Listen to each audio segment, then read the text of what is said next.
All right, good morning, everyone. Welcome to another Foods for Health stream. Thank you so much for joining me. Wednesday, December 15th, halfway through the month, 10 days away from Christmas. I hope you guys are all having a great Wednesday so far. Nice and early here. It's just about 7 a.m.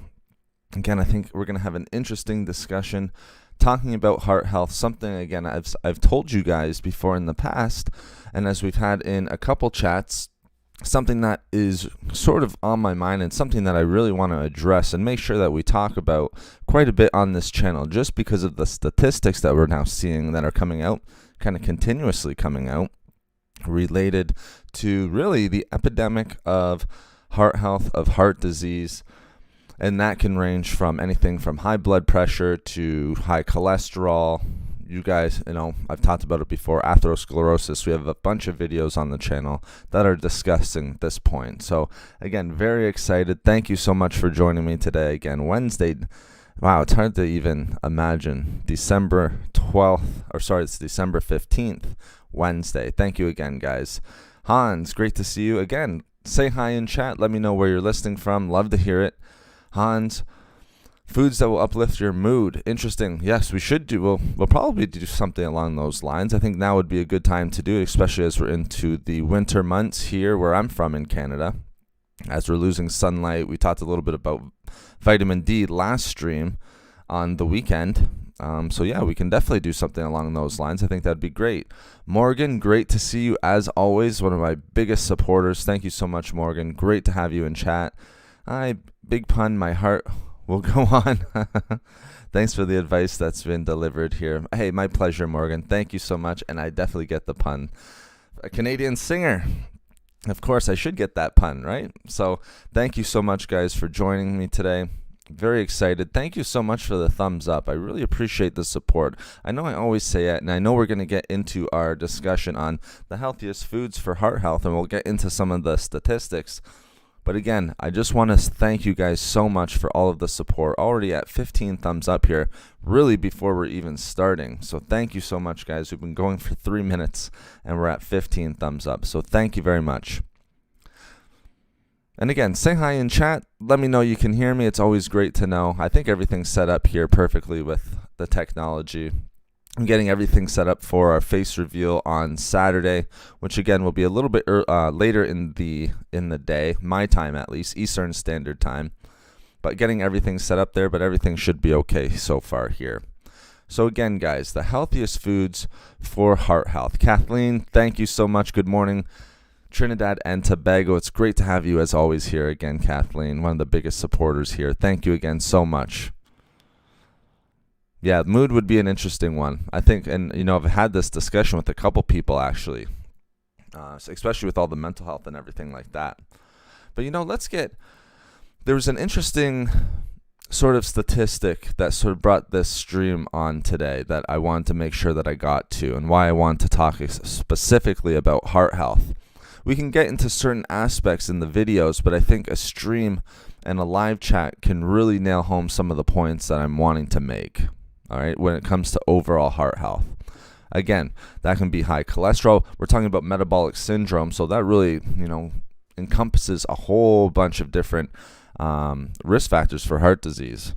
So we can talk about high blood pressure, all right, LDL cholesterol oxidation, atherosclerosis, high triglycerides, total cholesterol, heart attack, stroke, atherosclerosis, if I didn't say that. We can really encompass all of that into this live stream. Now, there was an interesting study that I saw that just came out. We see now worldwide, because again, a lot of times when I discuss information on the channel, a lot of people will think I'm bringing up statistics from Canada and the US only. But we're talking about worldwide statistics here. Worldwide, heart disease or some sort of heart disease risk factor, so again, combined with metabolic syndrome, anything along those lines, is going to account for about 33% of the deaths worldwide. So 1/3 of individuals, all right, before it was a quarter. Remember I was telling you guys from, I think it was about 2016, 2017 studies, it was a quarter of individuals All right, now it's 1/3 of individuals who are succumbing to some sort of heart disease related illness. And again, heart attacks are way up, stroke are way up. And not only are they up in the general population, but it's not uncommon for individuals who are in their 30s now, who are in their 40s, to be dealing with heart attack and stroke, something that we hadn't seen before, really ever. To be honest. So it's a huge topic. It's really an epidemic of heart disease, cardiovascular disease, a huge problem in our society today. So we're going to talk a little bit about those healthy foods for heart health today. Thank you again so much for the support, guys. And again, if you have any questions, please feel free to bring them up in chat. I would love to hear them. You guys did an amazing job with the engagement last time. And I have to say, I'm very, very excited for the face reveal on Saturday. Not just because it's going to be, I don't think it's going to be this grandiose type of event, but it's just going to be interesting for me to switch it up a little bit. I think it'll be interesting for you guys to kind of have the little bit of a switch up too, and it's going to allow me to engage even more with you guys. Kind of, not only hear my voice, but you can actually see and hear me as we have our discussion. So looking forward to that. Again, that's going to be on Saturday. But what interesting statistics and kind of scary statistics when you think about it. I mean, we see heart disease and, heart-related issues just affecting individuals all over the world. Again, it's very, very important that we get into some of the statistics here before we start the discussion, all right, because we need to know why, all right, it's important to have this discussion, all right. Again, some of this information is taken from the U.S., but again, it really applies worldwide. Okay, we're seeing about 18 million deaths now worldwide from some sort of heart-related issue, all right, heart disease-related issue, which is just way up. Especially when you even comparing from 2015, 2016. As I told you guys, just imagine what the numbers are going to look like in 2030, 2035, all right, as our 30-year-olds and 40-year-olds who are already dealing with obesity, already dealing with high blood pressure, all right, and things of that nature, high cholesterol, start to get a little bit older. We can only imagine where the numbers are going to go from there. Yeah, nice to put a face to the voice. I think that'll be nice, Morgan.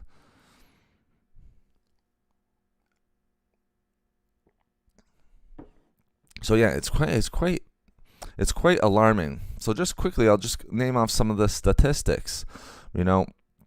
Every single year, tens of millions. Again, I'm going to say U.S. numbers. It doesn't matter. The same proportions, or at least very similar proportions or percentages, are going to happen in Canada, in the eastern part of the world, in Europe, down in Africa even, all right, different areas in there, in Australia, big time, all right. So in 2018, there was 30 million Americans who were diagnosed with heart disease. Okay, so think about that. It's about 10% of the population, which is incredible, all right, huge. It's the same in Canada, all right. Again, people always think it's, kind of this special thing in the United States where this is going on, but Canada has very, very similar numbers. So we think about that for a second, guys. 10% of the population are diagnosed with heart disease. That's not taking into account individuals who aren't diagnosed with it, all right, which happens all the time. All right, people are diagnosed with heart disease, but there's individuals who don't know that they have heart disease as well, which is very, very scary, all right, because then they aren't able to get the treatments or aren't able to do anything to help themselves. All right, and that's why these chats are so important, and I kind of get fired up about it. All right, again, every single year, all right, well over 500,000 of individuals in the United States. It's actually closer to almost 750,000. All right, so it's about 700,000 Americans now will die from heart disease every single year. All right, making it the leading cause of death in the United States. All right, heart disease now, and it's, as I said, 1 out of every 4 deaths. All right, we're creeping up slowly, all right, to about that 33%. All right, so there it's about 25 in 2018. Now it's accounting for about 31 to 32% of individuals, all right, who are succumbing, who are dying, all right, because of heart disease. again, very scary. And it's not just in the United States. We see it in Canada as well. Eileen, good morning to you. Florida, perfect. Thank you so much. Great to see you in chat, Eileen. Thank you so much. Sonia, great to see you in chat. Thank you. Good morning. I hope you guys are doing great. Like I said, it's great to have you guys in chat, as always. All right, great to see the familiar faces. And Sonia, big shout out to Sonia, a member of the channel. Thank you so much again, Sonia. I really appreciate you, and appreciate everyone else here who's in the chat this morning. And big shout out to you, Sonia. I appreciate you very much for your support. Thank you. And everyone else's support. We're at 22 thumbs up now. It's going up in real time as I look. So just by reading off those statistics, guys, you see the importance of why we need to talk about heart health, and why I like bringing up. I could do a stream every week on heart health, to be honest with you. You could take it a number of different ways. You can, like I told you guys, with heart disease, there's a number of different variables that are going to put you at risk for developing cardiovascular disease. High blood pressure, high cholesterol, LDL cholesterol oxidation, fat deposits, so atherosclerosis, triglycerides, things of that nature that are going to put us at risk for developing heart disease. And we already know, just looking at the United States data, all right, and it's similar data all around the world, a quarter of Americans are going to be dealing with some sort of heart disease related issue. Now that's creeping up. The deaths are creeping up to 1/3. All right, 1/3 of individual deaths are because of heart disease. Unbelievable numbers. Something that needs to be addressed. Tammy, good morning to you. Thank you so much for joining. Wow, it's great to see some new faces, some familiar faces.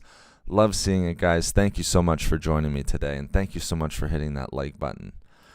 So some very interesting, and quite, I think it's quite scary in statistics. It's not meant to scare us, but it's just meant to inform us. When we look at the heart attack numbers, almost 1 million individuals in the United States are having a heart attack every single year. All right, and that's about 3/4, over 75% of them having a heart attack for the first time. So we know that more and more individuals are starting to deal with cardiovascular disease and dealing with the effects of cardiovascular disease. It's crazy. I saw one statistic. It's like every 40 seconds, so less than a minute, every 40 seconds, someone in the United States will have a heart attack. Almost 15% now of individuals will die from a heart attack in the United States. I think, and the one thing that I'll point out, we're looking at coronary heart disease now. Before, this was something that we were talking about for individuals who are in their 50s, 60s, 70s. This is now the studies contain individuals now who are as young as 20. So it's individuals who are 20 and up. So it's not an issue where we're 60 years old or 70 years old or 80 years old. It's going now down to 20 years old, because we have 20-year-olds who are now on blood pressure medication. 20-year-olds who are dealing with high blood pressure, high cholesterol, obesity, which is going to put us at huge risk for heart disease and developing heart disease. So these are things that we need to keep into consideration, guys, and why I always will talk a little bit about, and why I say I could do a stream pretty much every single week just related to heart disease. I'll give you one more number. All right. Like I said, age over 20, so 20 and older, all right, coronary heart disease is going to affect about 20 million Americans. All right, which is going to, lead to about almost 400,000 deaths per year now in the United States. All right, so very, very scary and it's just getting the age. I think the age is one of the most alarming things. Like 20-year-olds now dealing with high blood pressure, now getting on medication for heart-related issues, because it's going to put them at risk for developing cardiovascular disease.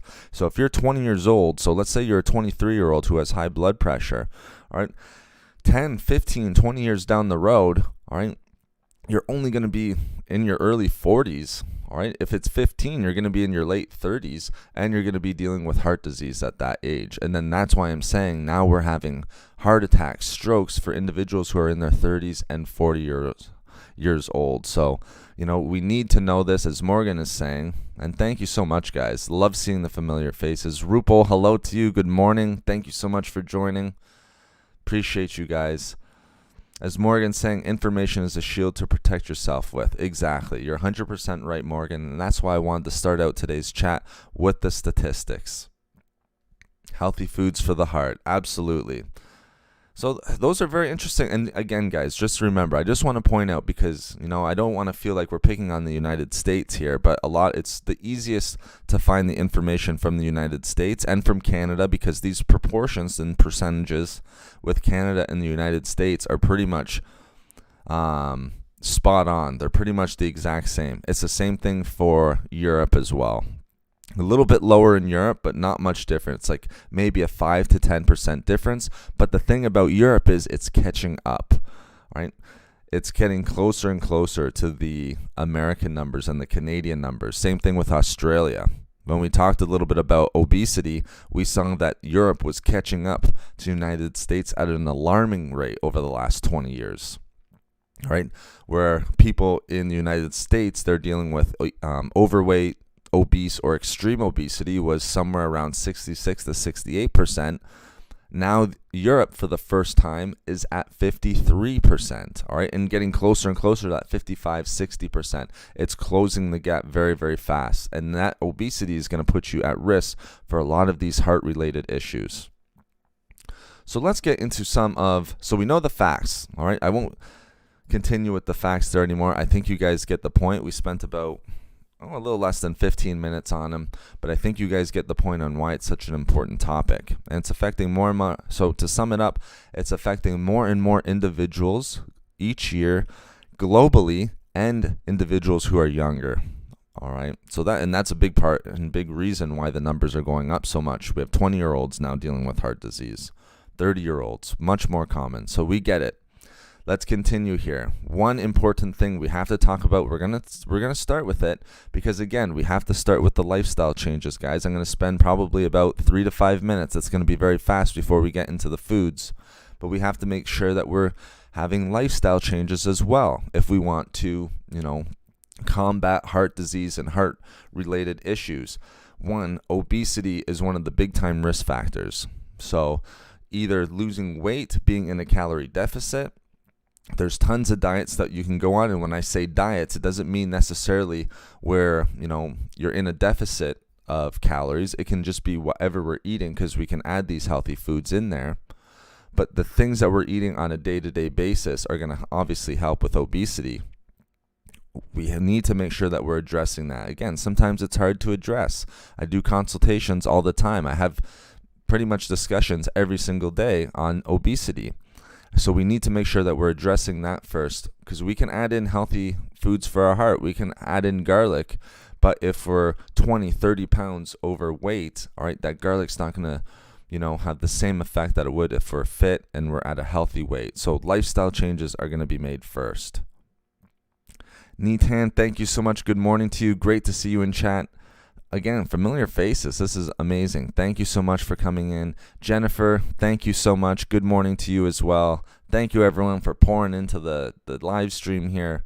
We're having an interesting discussion here on heart health. Something that's, very, very, like I said, I could do a stream every week. It's the third time I've said this, but I could do a stream every single week just on heart-related issues and heart disease. It's something I'm very passionate about.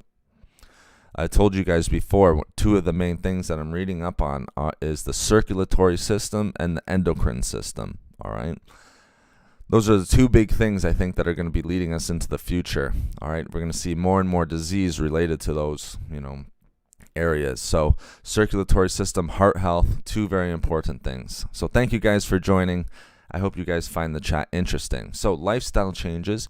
Again, obesity, we need to make sure that we're addressing that, because obesity is one of the leading factors, and we see that in numerous studies, all right, one of the leading factors that are going to put us at risk for developing heart disease. It's one of the major reasons why we see it in 20-year-olds and 30-year-olds today, All right, we're dealing with more overweight, obesity, and extreme obesity.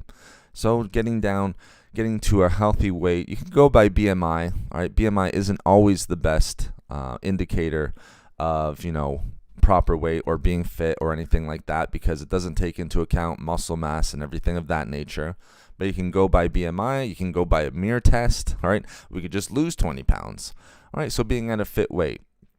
So don't stress out too much about BMI and everything like that, but it is a good indicator of overall fitness. We just don't take muscle into account. The other important thing, guys, which I always bring up, all right, and it goes hand in hand with nutrition. I always tell this to my clients when we're working together. We can talk about nutrition, but the first thing that we need to talk about is sleep. All right, we need to make sure that we're getting enough sleep.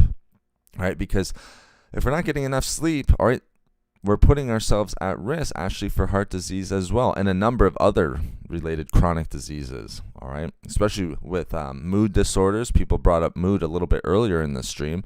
Also with so we have mental health, but also with overall brain health and things like Alzheimer's and dementia and things of that nature. Okay, so sleep is certainly important, and it's important for heart health as well.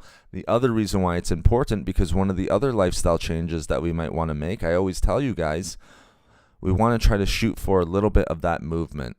The recommended, sort of time per week is 150 minutes per week of movement.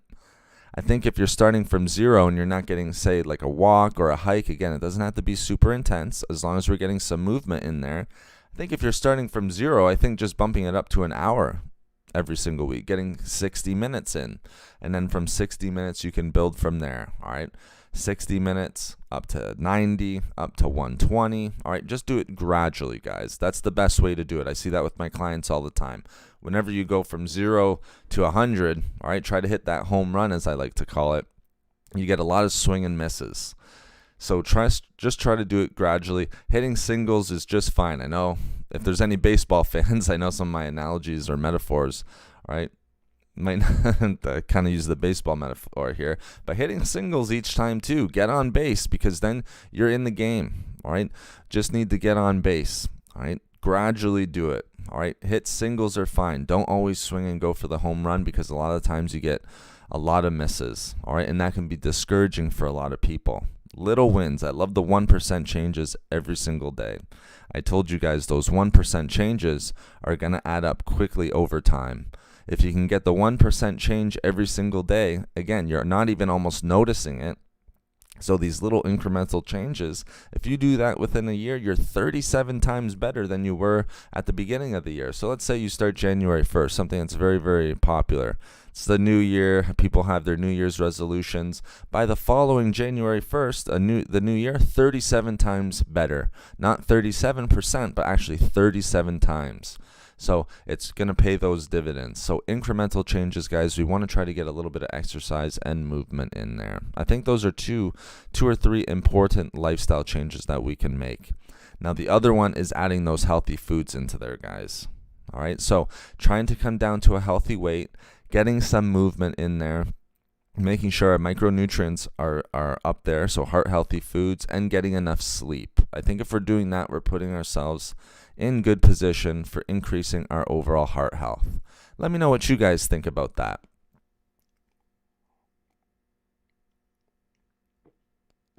When we have exercise discussions and movement discussions on the channel, there's not always a ton of feedback. So if you're starting out with that, if you're starting out with some sort of fitness program or anything like that, feel free to ask questions, guys. This is my field, all right?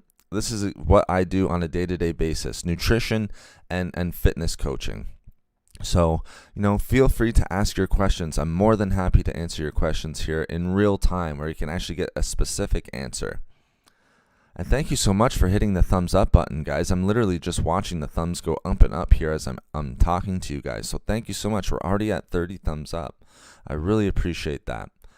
So again, feel free to ask your questions. All right, I'm taking on clients now where I'm actually helping them with their nutrition and their fitness goals leading into the new year. Tons of discussions. Again, I'll put my business email in the chat here just real quick. So if you guys are interested in that, that's a service that I'm going to be providing. I want to kind of wait a little bit to get into that a little bit more once we get into the face reveal. All right, I would never have that service if you guys couldn't see my face. Working with a faceless individual on your fitness goals is something that I would probably never do.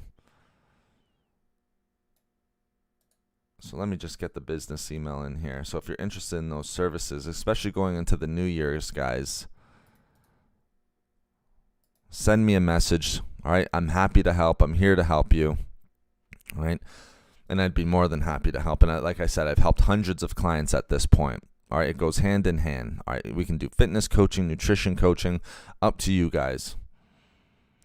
Good morning, Sweet Cakes. Good morning from California. Great to have you in here. Are you new to the channel? Usually I remember the names. If you aren't, I apologize. But if you are, welcome to the channel. It's great to have you. Corey, good morning to you. Corey, I know this is not your first time here in the chat. Thank you so much for joining again. But there's my business email if you are interested in it. A lot of the times I try to get into the fitness discussion. I stay more onto the side of nutrition in here. But again, I think the fitness and just health movement is a huge part of our overall health, guys. And again, for heart health, 100%. One of the best things that we can do, because we're getting that cardiovascular health, all right, getting the cardiovascular health, and also helping with weight loss. Sorry, guys, just taking a drink of my morning coffee. Usually we'll drink coffee black here in the morning. Sweet Cakes, that's great. It's your first time. I thought so. I'm usually pretty good with remembering names, even though this is probably like my 100th live stream, but I'm pretty good with remembering the names. So Sweet Cakes, it's great to have you. Thank you for letting me know you're listening from California. Geez, you are up early then if you're listening from California. I believe it's 4:39 a.m. there for you. Thank you so much. You're up nice and early. Thank you for coming in. And now as we get into the foods here, guys, we have the statistics. I've talked about the lifestyle changes, which I think go hand in hand with the nutrition. Because like I said, I always like bringing up the point. All right, if we're obese or if we're dealing with extreme obesity or we're living a very sedentary lifestyle, we can add all the garlic, avocado foods that we're going to discuss. But if we're not addressing those issues, right, they're not going to maximize the benefits for overall heart health. Okay, yes, it's good that we're getting in those nutrients, but we're not maximizing the benefits, and we're still even putting ourselves at risk for overall heart disease. All right, so I just want to make sure that's clear. Last thing, we'll also just make sure that we discuss, all right, sometimes we're genetically sort of disposed to some of these conditions. High cholesterol runs in my family.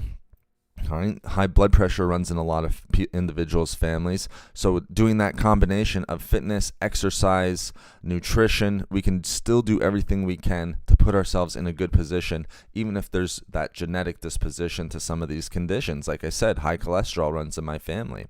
I believe high blood pressure might even as well. So we want to make sure that we're doing everything we can to stay healthy, all right, keep our bodies functioning optimally. Cynthia, good morning.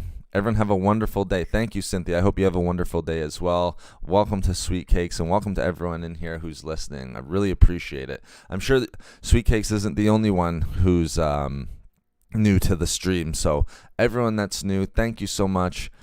As we get into the foods, just a quick thank you, everyone, for just literally, I know it's cliche, and it's even hard for me to say sometimes, but literally smashing the like button. We're at 37 likes right now. We're just climbing up to 40. Thank you so much. That's right, Sonia. Welcome to the family. Welcome to the Foods for Health Fit family. I appreciate it. Welcome, everyone. So let's get into some of the foods here, guys. All right. So I mentioned garlic. Okay, I mentioned garlic here. Why don't we start off with garlic? Because garlic is going to be one of the important ones here. We'll get into a bunch of ones. So if you're not a huge garlic fan or anything like that, don't worry. We're going to be going over a ton of different foods and a bunch of different food groups. All right. So Garlic might not be the most important one, but I think it's one of the best ones to start with. It might not be, I wouldn't say most important, but it might not be the most popular, all right, just because not everyone's a fan of garlic, but it's one of the best for overall heart health. But don't worry, we'll talk about different types of fruit. We'll talk about different types of nuts and seeds, healthy fat sources, things that it's going to be very easy and enjoyable for you to eat at the same time. So I think garlic is a really, really important one to start with. I think garlic is one of the best things that we can consume for our overall health. Remember, garlic not only can help provide, micronutrients, low in calories, right? It has special compounds in it, so antioxidant compounds even as well. Allicin, all right, which you're going to find in garlic, which isn't going to be found in many other foods. I think in a small amount in onions, but mostly in garlic, allicin, all right, which can actually provide medicinal benefits for us, therapeutic benefits for us. So garlic is one of the best. We've seen, right, and it's been sort of confirmed in numerous studies, potent medicinal properties, which I've already brought up, found in garlic, all right? So a lot of the healthy compounds that are found in garlic that can help improve our overall heart health. So if we're talking about heart health, I think we have to have a discussion about garlic. All right, garlic is so great for when it's coming to overall heart health. You can have it in a number of ways, guys. You can add it to recipes. It does not have to be raw garlic. I know a very, very popular way of people having garlic on this channel. One of my most popular videos, all right, and even the discussions that we have in the chat, is having a little bit of garlic, like a clove or even half a clove, and then adding that to raw organic honey, and then actually taking the spoon. So you add like a tablespoon to that garlic, and then just taking that down and eating it that way. It's just very quick. I love that. It's almost like antibacterial, high antioxidants, very healthy for your heart with both of those, because that raw organic honey is going to give you some heart health benefits as well. But that's a quick way of getting it. Also, if you're not a huge fan of garlic, you can easily take a garlic supplement. Just as good. All right, we see in these studies, all right, a lot of them actually isn't even dealing, Corey, I would agree with you. I think the best way is probably raw, all right? But we see in these studies, all right, and that's one way, Corey, that you can have it raw. You just chop it up, leave it out for like 10 minutes, let those sulfur compounds kind of, sit there. Even putting like a little dash of salt. I would use like Himalayan pink salt, all right? Not a lot, just a little bit, all right, on it. It's going to get those active compounds, those bioactive compounds going, and then you can have it raw just by adding a little bit of that raw organic honey. Very important and very easy way of getting it into your diet, right? But the interesting thing is, and I should point out, a lot of the studies that show the heart health benefits of garlic actually look at garlic supplementation. So individuals who are supplementing, obviously with garlic supplements, all right, who are using garlic supplements. So we're seeing the benefits that way as well. Raw is great. You can have it raw. You can add it to a bunch of different recipes. When it's cooked, sometimes you don't even know that it's in there. All right, so you can add it to a lot of different recipes. And a lot of people will actually put it in their smoothies. Let me just give you a heads up. If you put it in your smoothies, all right, you don't need a lot, and you're probably going to be making yourself a garlic smoothie, all right, because I've put a clove of garlic into my normal like superfood smoothie before, and all you really taste is the garlic. All you can really smell is the garlic. So if you're not a big garlic fan, I wouldn't use much if you're putting it into a smoothie, and you might even want to find a different way of doing it. But putting it into a smoothie is going to be another easy way to allow you to add garlic into the diet.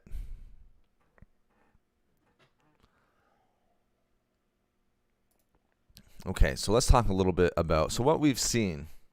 Why do I love garlic so much when it comes to overall heart health? I think it's one of the best heart healthy foods out there, okay? I think it's great to start. We see in studies, all right, not only, all right, it can be garlic supplementation, it can be raw garlic, or it can be garlic extract, all right? But individuals who are taking it daily, that's an important point to bring up, all right, who are taking it regularly, we see over the course of a number of weeks, all right, and months, very, very effective at reducing overall blood pressure, all right, reducing and regulate blood pressure. All right, so individuals who had high blood pressure, it actually reduced blood pressure. If you don't have high blood pressure, it's going to help to regulate, all right, and keep blood pressure at healthy levels. All right, so one, blood pressure, we know high blood pressure is a major risk factor for heart disease.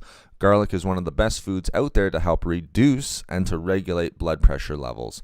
We also see in a number of different studies, tens of studies, guys. So it's not like just one study out there that's showing this, all right? But tens of studies out there that I was able to find, all right, that are condensed nicely, that we see that garlic consumption, when consumed regularly, can reduce both total cholesterol, all right, and also bad LDL cholesterol. All right, so absolutely amazing. That's exactly what we want to reduce when it comes to cholesterol. We need some cholesterol. It's important to point out. When I'm saying reducing cholesterol, I'm not talking about totally eliminating cholesterol from the body. We need some cholesterol in the body. It's actually produced by our body. But if we have high cholesterol, we want that cholesterol down to healthy levels. So we see garlic bringing down total cholesterol quite significantly, to be honest. Total cholesterol more so. So it's a significant drop in total cholesterol and a good drop in bad LDL cholesterol. All right, so very, very important. Reducing blood pressure, reducing total cholesterol, and bad LDL cholesterol, which is amazing. Two major risk factors for heart disease. The other things that is important for garlic, it's amazing for preventing, all right, triglycerides, so reducing triglycerides, all right, and the buildup of plaque in our arteries, in our blood vessels, so atherosclerosis, the narrowing of those blood vessels and arteries, all right, where a lot of the times can lead to actually not only blood clots, but things like stroke, heart attacks, all right.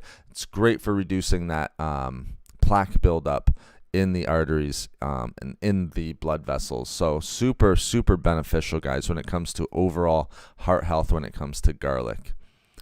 Just think of all those things that I just mentioned, just from like one clove of garlic or from just taking a garlic supplement. All right, you're reducing, all right, and bringing blood pressure levels down. You're reducing total cholesterol and bad LDL cholesterol and reducing LDL cholesterol oxidation, which is just horrible for overall heart health. You're reducing plaque buildup in the arteries, so preventing atherosclerosis, narrowing of the arteries, and hardening of the arteries, which is going to increase your risk of heart attack and stroke, blood clots, things of that nature. Again, major risk factors. We already talked about the statistics of how many individuals actually pass away from heart attacks and stroke each year. Almost 1 million just in the U.S. alone. All right, and we're also talking a little bit about its antioxidant, all right, so its ability to reduce inflammation with our heart, all right, inflammation within the body, which again is going to improve overall heart health. Again, a lot of that is contributed to its bioactive compounds, its medicinal properties, and that super important compound allicin, all right, it's amazing. So garlic, guys, if you're thinking about increasing overall heart health, garlic is a great one to start with. Again, numerous ways to add it to your diet. Again, I talked a little bit about garlic tea. All right, garlic tea is another way that you can put it, kind of add it to your diet. All right, kind of infused. A lot of people think that you're losing the benefits. You could infuse it. You don't have to boil it. A lot of the times when I'm talking about teas, people think I'm actually talking about, boiling the food, or if it's banana peels or pineapple leaves or anything like that. You boil the water first, and then you just reduce the heat and just let it simmer. All right, you can just let it simmer in there. All right, you're not going to be hurting the garlic very much, especially if you're just letting it infuse. A lot of people, again, last thing I'll just mention, all right, one of the sort of most popular things that a lot of people do, and something that I've pointed out and made videos on, and again, some of these are my most popular videos, they'll make honey infused garlic. They'll put it into jars, and then they throw a bunch of garlic cloves in with some honey, and then they'll kind of store it in a jar, seal that jar, make sure that it's tight, guys, and then they'll keep that over the winter months. All right, that's another kind of easy way to add garlic into your diet. So I think that's a nice way to add it in there too. I'm just trying to think of ways for you guys to make sure that you're adding garlic, especially if we want to improve overall heart health. All right, natural remedy for a lot of ailments when it comes to heart disease. So garlic's a big one, guys. And again, thank you so much for the thumbs up. We're almost at 40 thumbs up here, guys. I don't even think we've been going 40 minutes. 39 minutes, already at that 40, almost 40 thumbs up there. I really appreciate it. Thank you so much. Any questions in chat, be happy. I'd be more than happy to answer them. So let's move on to our next one. Yeah, that's quite interesting, isn't it, Corey? So a lot of people will you can find a lot of recipes or just ways of doing that online. I made a video on it.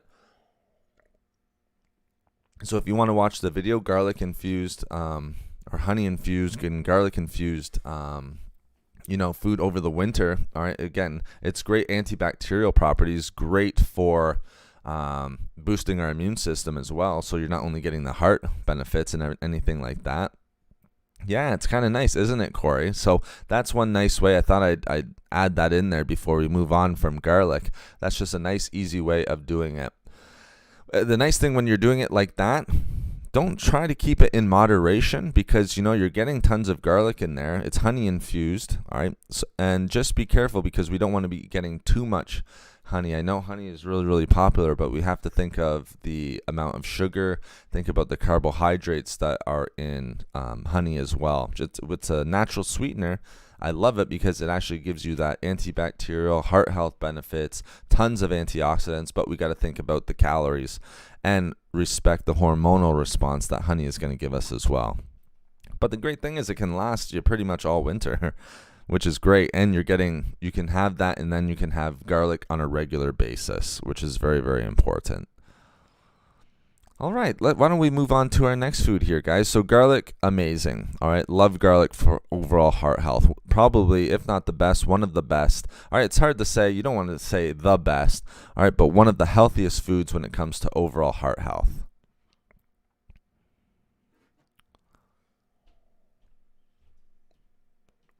Oh, beetroot capsules, Tammy. Very nice.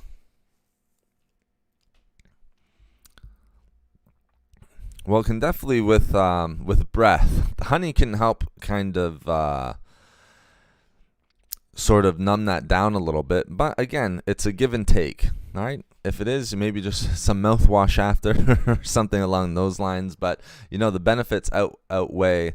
If you are having a little bit of that of bad breath, of course, that's the smell. It's pretty potent. All right. Like I said, if you put it into smoothies, you're basically making yourself a garlic smoothie. Because that's what you're going to be tasting and smelling. But I think the benefits far outweigh, the taste, or if it's going to leave you a little bit of that aftertaste for you. I think it's one of the best things for you. Perfect, sweet cakes. Yes, thank you very much. And that's awesome. Beetroot. I love beetroot. We'll get into beets here, Tammy. All right.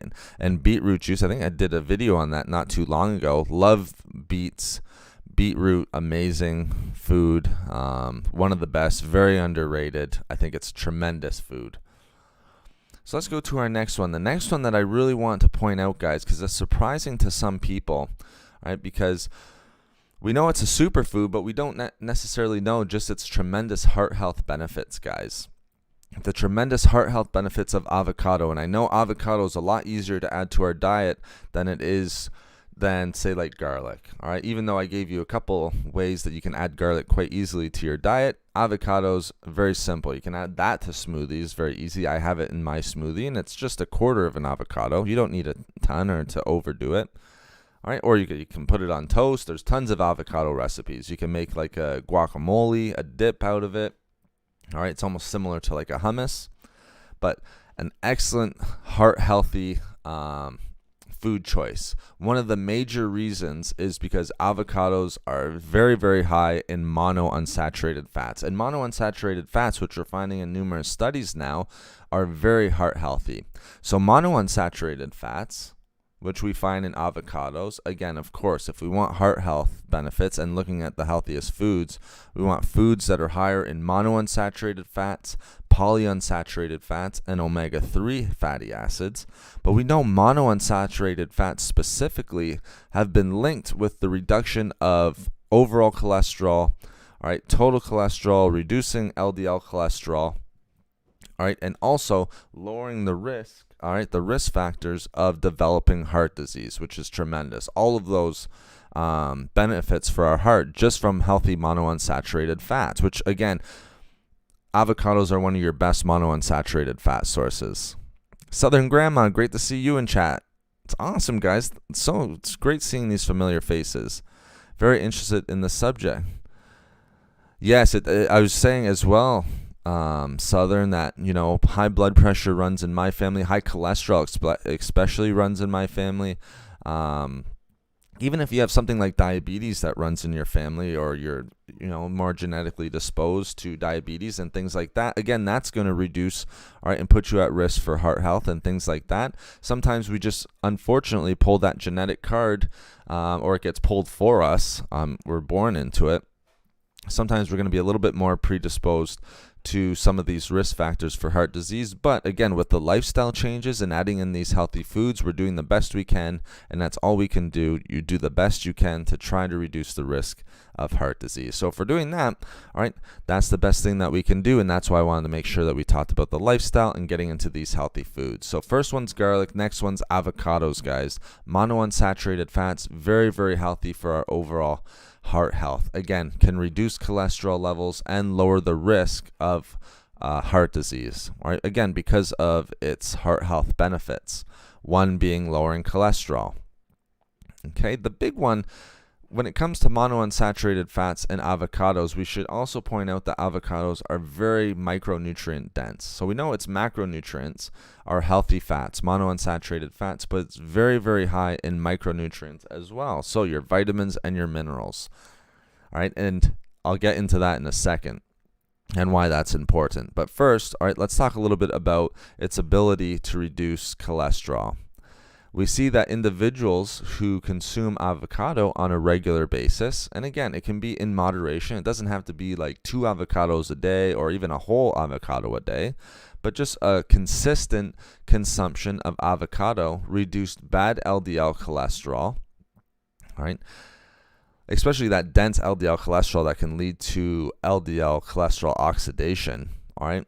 So we see a reduction of bad LDL cholesterol.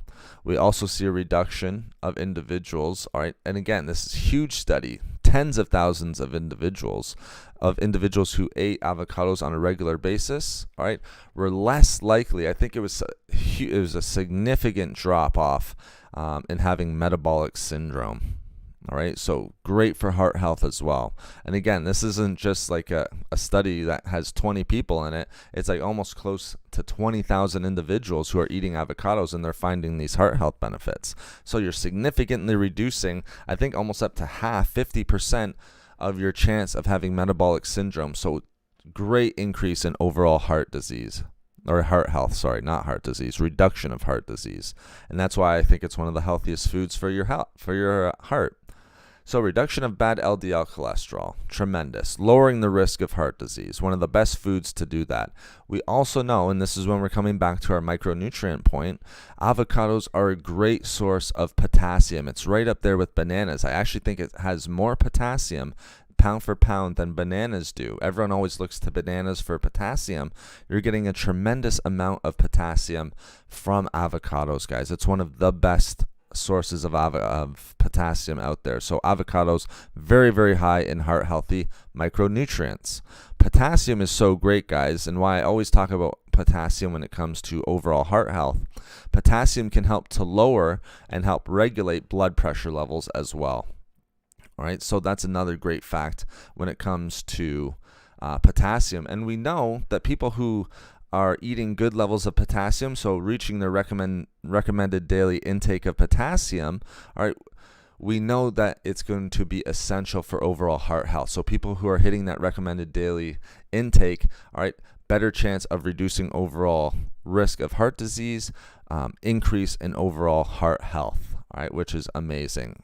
You also get some magnesium. All right, potassium and magnesium, very important for overall heart health, can help to reduce and regulate blood pressure levels, guys. And again, these two that we're talking about, cholesterol and high blood pressure, those are two of the biggest risk factors for heart disease. The other one would probably be obesity.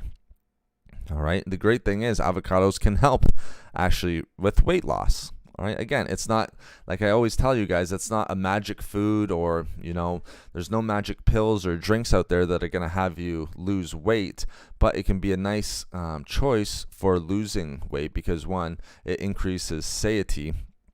All right. And it's going to help keep you full because you're getting a bit of those healthy fats. It's not going to spike blood glucose levels like a carbohydrate will, especially a refined carbohydrate. So it's good in that sense as well. I'll also just point this out. Last thing before we move on to our next food.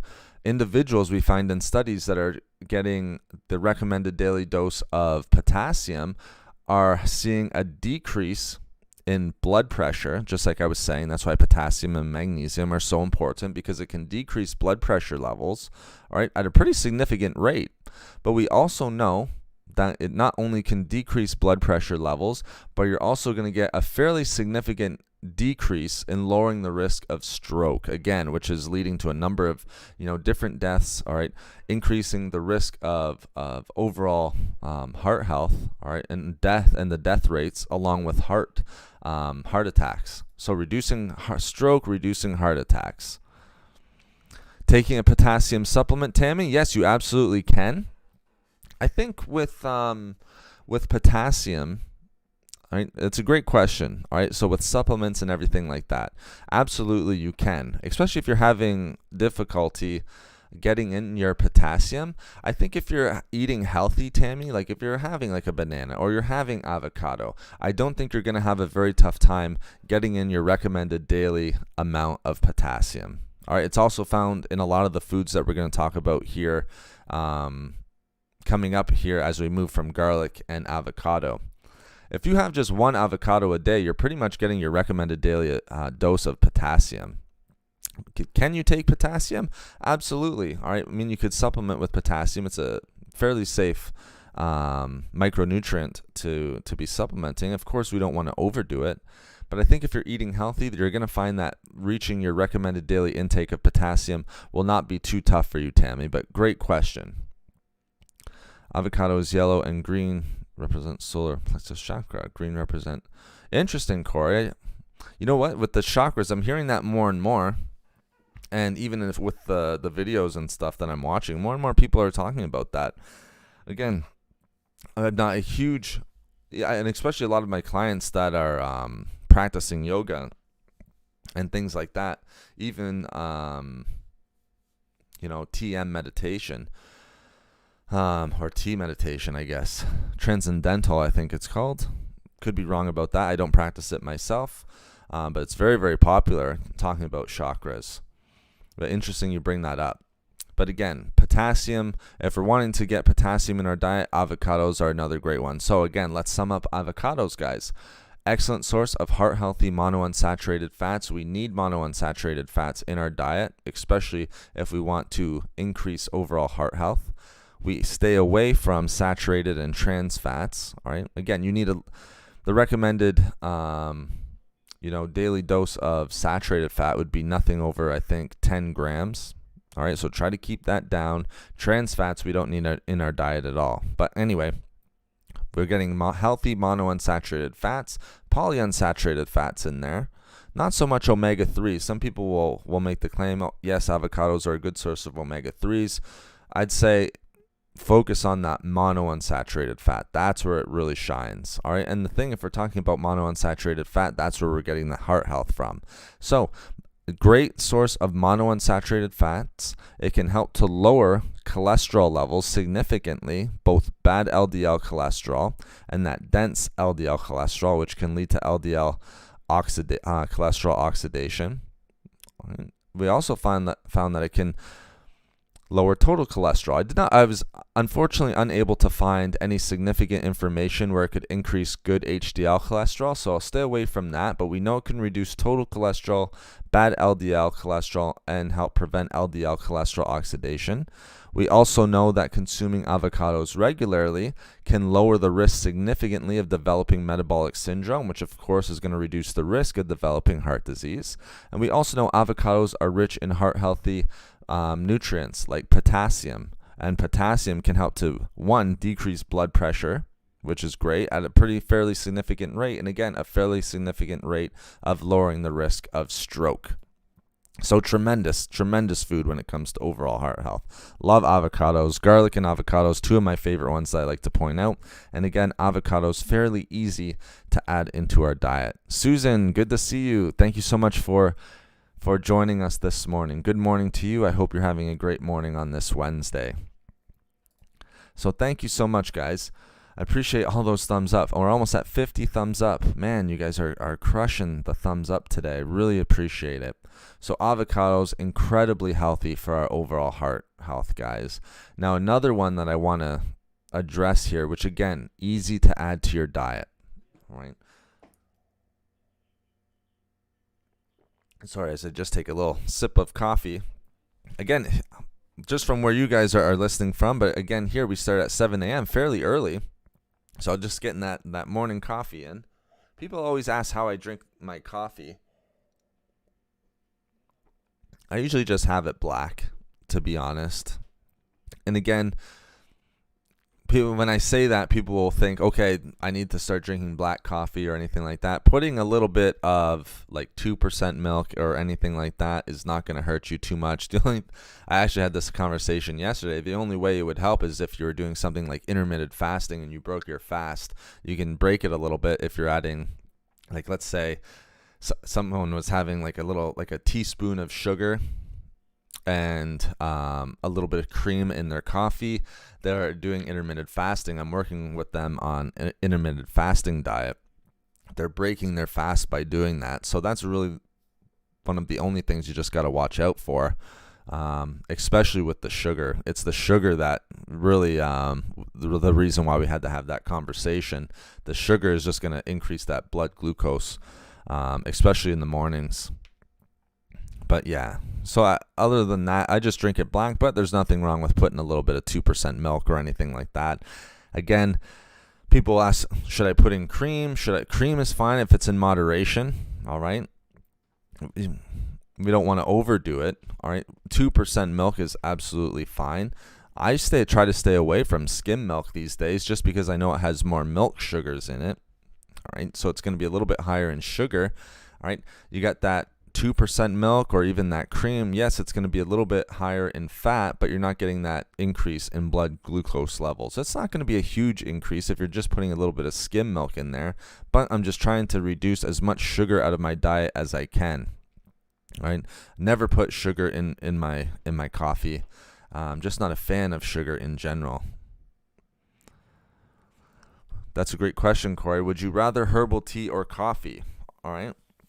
So personally, I like having one coffee in the morning, all right, and then I'll usually switch to green tea. I'll have green teas, like 2 green teas a day, usually. That's what I try to shoot for, like a green tea with ginger, a turmeric green tea, something along those lines. And I'm a big fan of herbal teas as well. I'll have like fennel tea, usually on a daily basis. That's, one of my big ones at nighttime because I want to stay away from caffeine.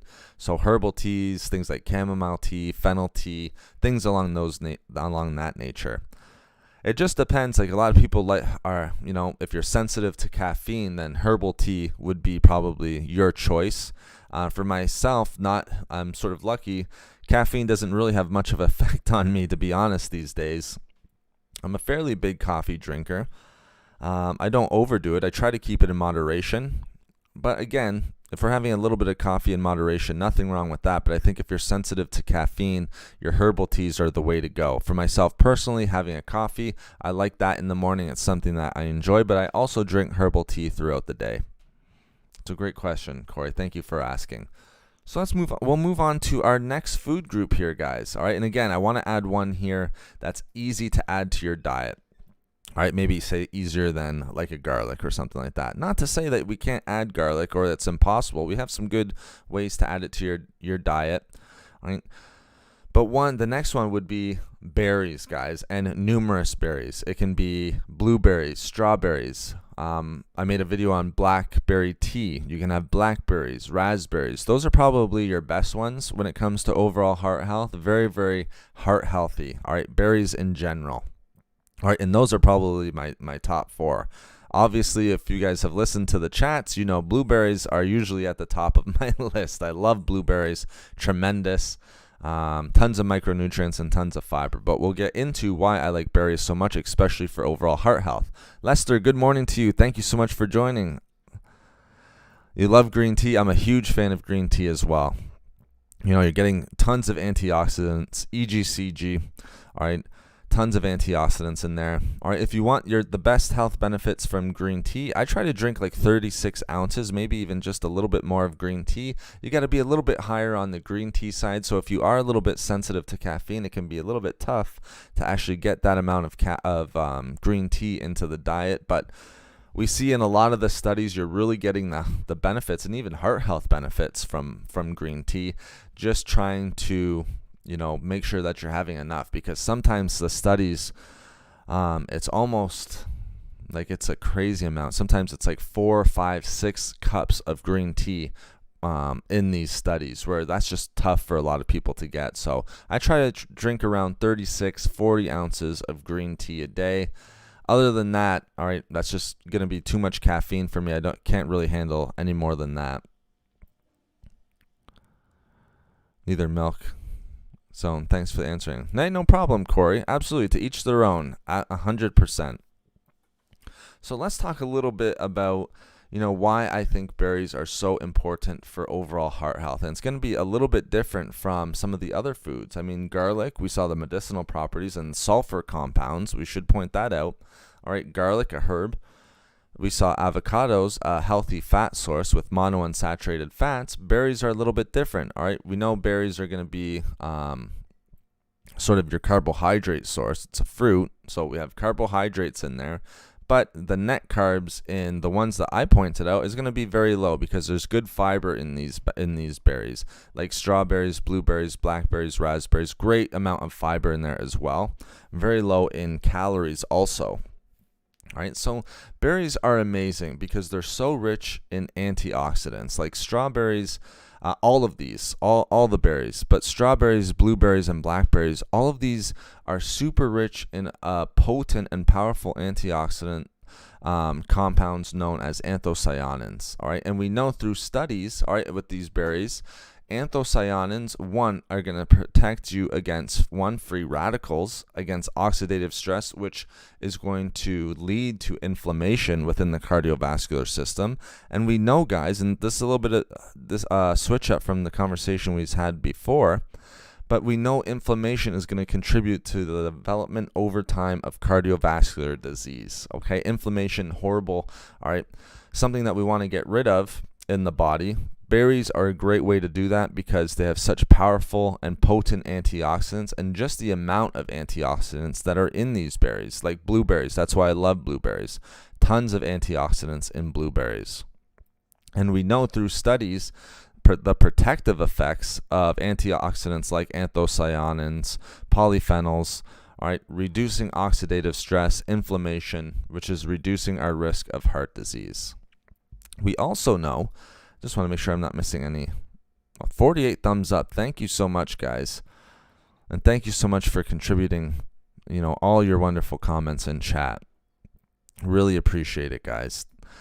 So, and again, with our berries, we know not only is it going to reduce inflammation, which again is putting us at risk of developing heart disease, we also know that through numerous studies, again, you know, things like strawberries, blueberries, right, are going to reduce your risk of metabolic syndrome, but even more importantly, it's going to decrease bad LDL cholesterol by a fairly significant percent. It was over 10%. And again, this is regular consumption over a number of different weeks and months. I think it was about 2 months of consuming blueberries. All right, so a reduction in the risk of metabolic syndrome, and importantly, a decrease in bad LDL cholesterol, fairly significant decrease of bad LDL cholesterol. All right, which is just great. All right, very, very important. We also know that things like blueberries can help improve the function of cells that line the blood vessels. All right, and now why is that important? All right, and then you're not going to get that from a lot of different foods. All right, so helping to increase the function of the cells and the lining of the blood vessels, that is going to help to control and regulate blood pressure levels. So we can also see from eating these berries like strawberries, blueberries, we're helping to control and regulate blood pressure. All right, so not only cholesterol benefits, all right, not only anti-inflammatory benefits, but also blood pressure, all right, and blood clotting. Huge things that are going to put us at risk for developing heart disease. All right, which again, tremendous. That's what makes this so incredibly important. All right, and again, berries are I think one of the easiest ways, one of the easiest foods that we're going to talk about to add to your diet. Now, something that doesn't get brought up a ton when we talk about berries and things like blueberries, especially blackberries and raspberries, even strawberries to a certain extent, is the amount of fiber that's in these, especially pound for pound. All right, that's why I say there's not a lot of net carbs when it comes to things like blueberries.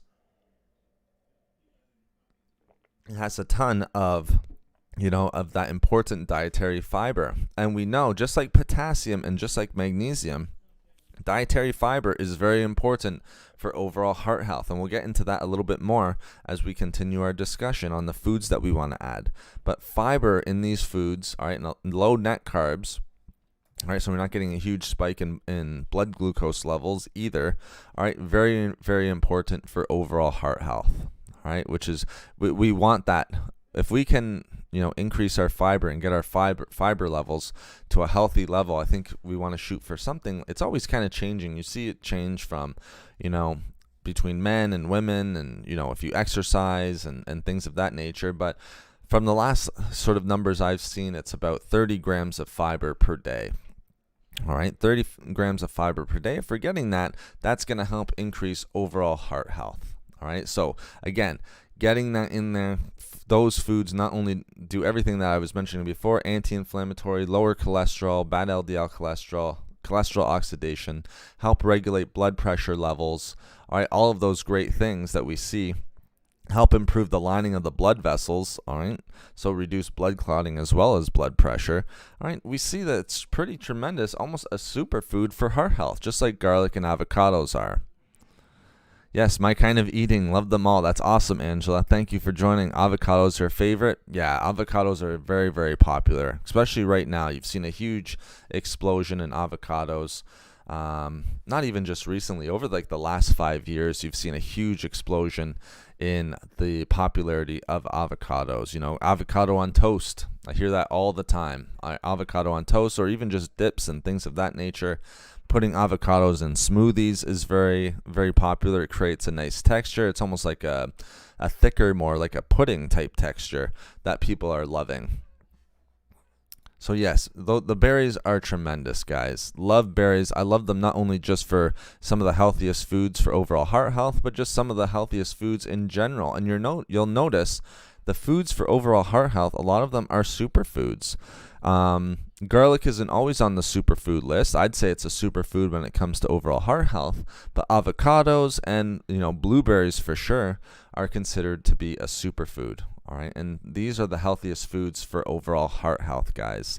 Thank you so much. Over 50 thumbs up here, guys, in just over an hour. I really appreciate it. Thank you for supporting the channel. I really appreciate it. Sorry, Angela, I was just reading your comment there as I was saying that. But thank you very much for the support, guys. I really appreciate it.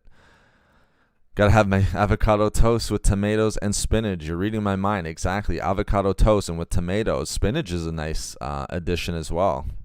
And we'll talk about that in heart health here in a second.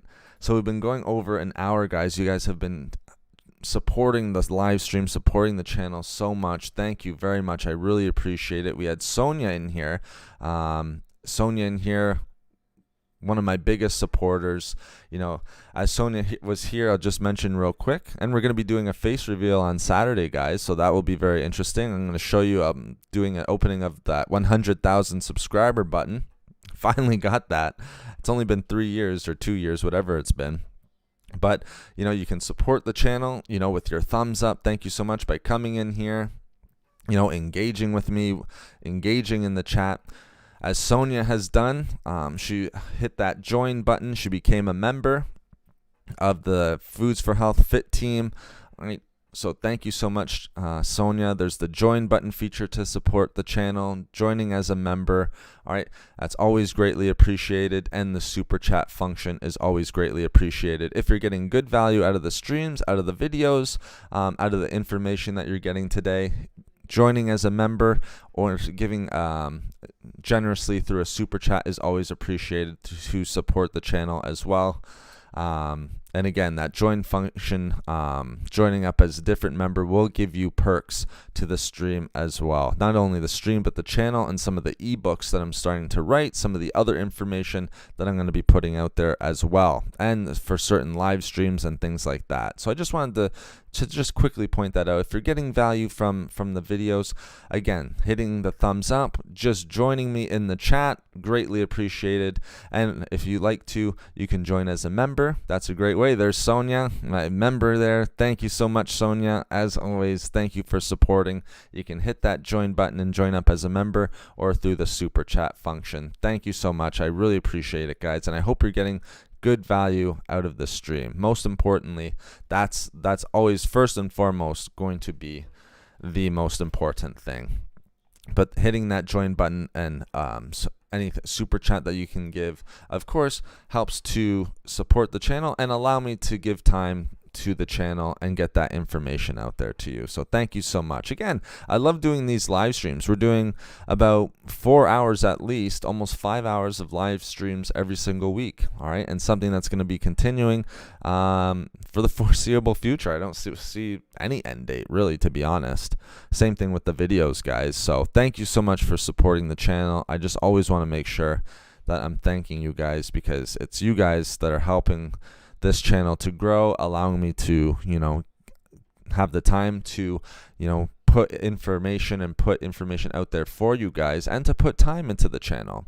All right, so just that join button, the super chat function, most importantly of all, coming into chat, hitting that thumbs up. I really appreciate it. I see we're already at 53 thumbs up, and we have Sonia there, great member. Got that badge there. It looks good in green, Sonia. I'll say that. I don't know if it shows up for you, but your name in green there, it looks great. Well, thank you so much, guys. I appreciate it. We'll get that out of the way there. Thank you, guys. I really appreciate the support. So let's go on to our next one here, guys. Berries, super important, superfood when it comes to overall heart health.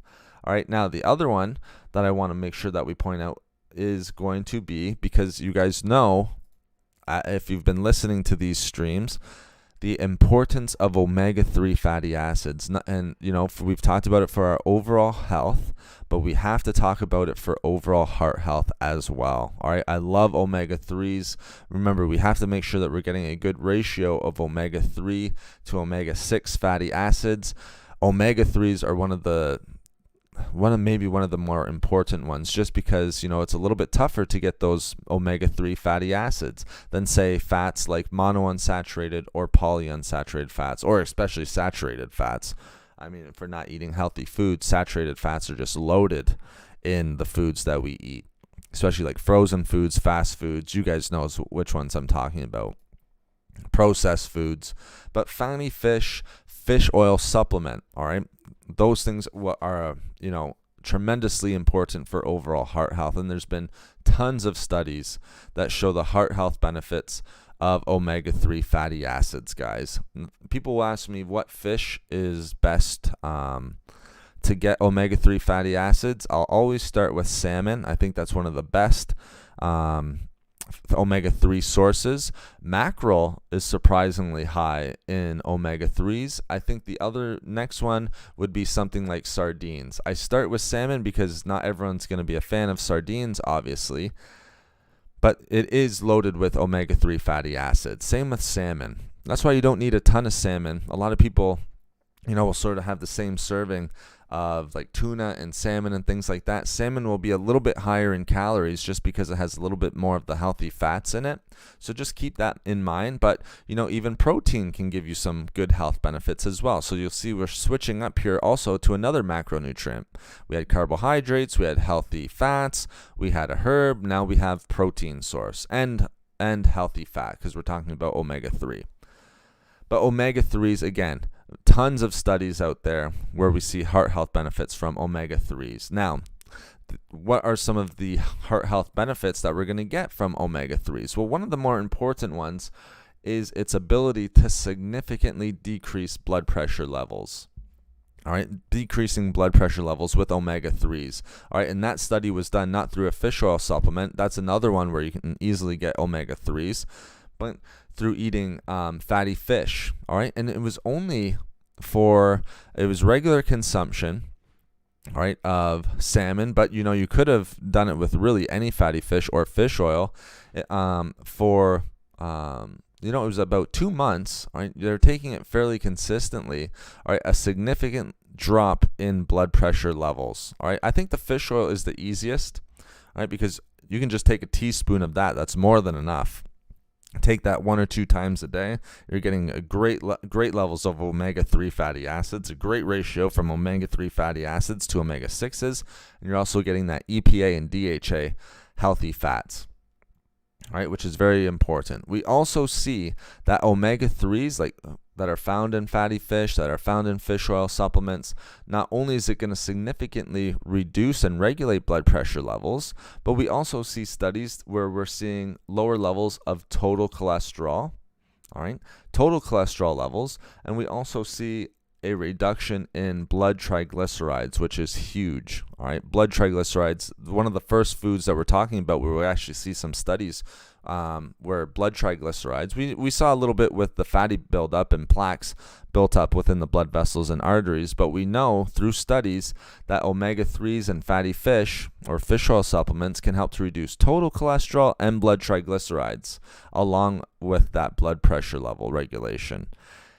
The other nice thing that we see in the studies is that it can actually help decrease, all right, it can actually help decrease sort of your fasting, I believe it was fasting, blood sugar levels. Because remember, we know that diabetes or prediabetes or increases in blood glucose can put you at a higher risk for developing heart health issues, all right? So it's going to help create inflammation, which we do not want. We know through our discussion with the berries, we want anti-inflammatories, all right? Because inflammation, oxidative stress, free radicals are only going to do damage to the cardiovascular system.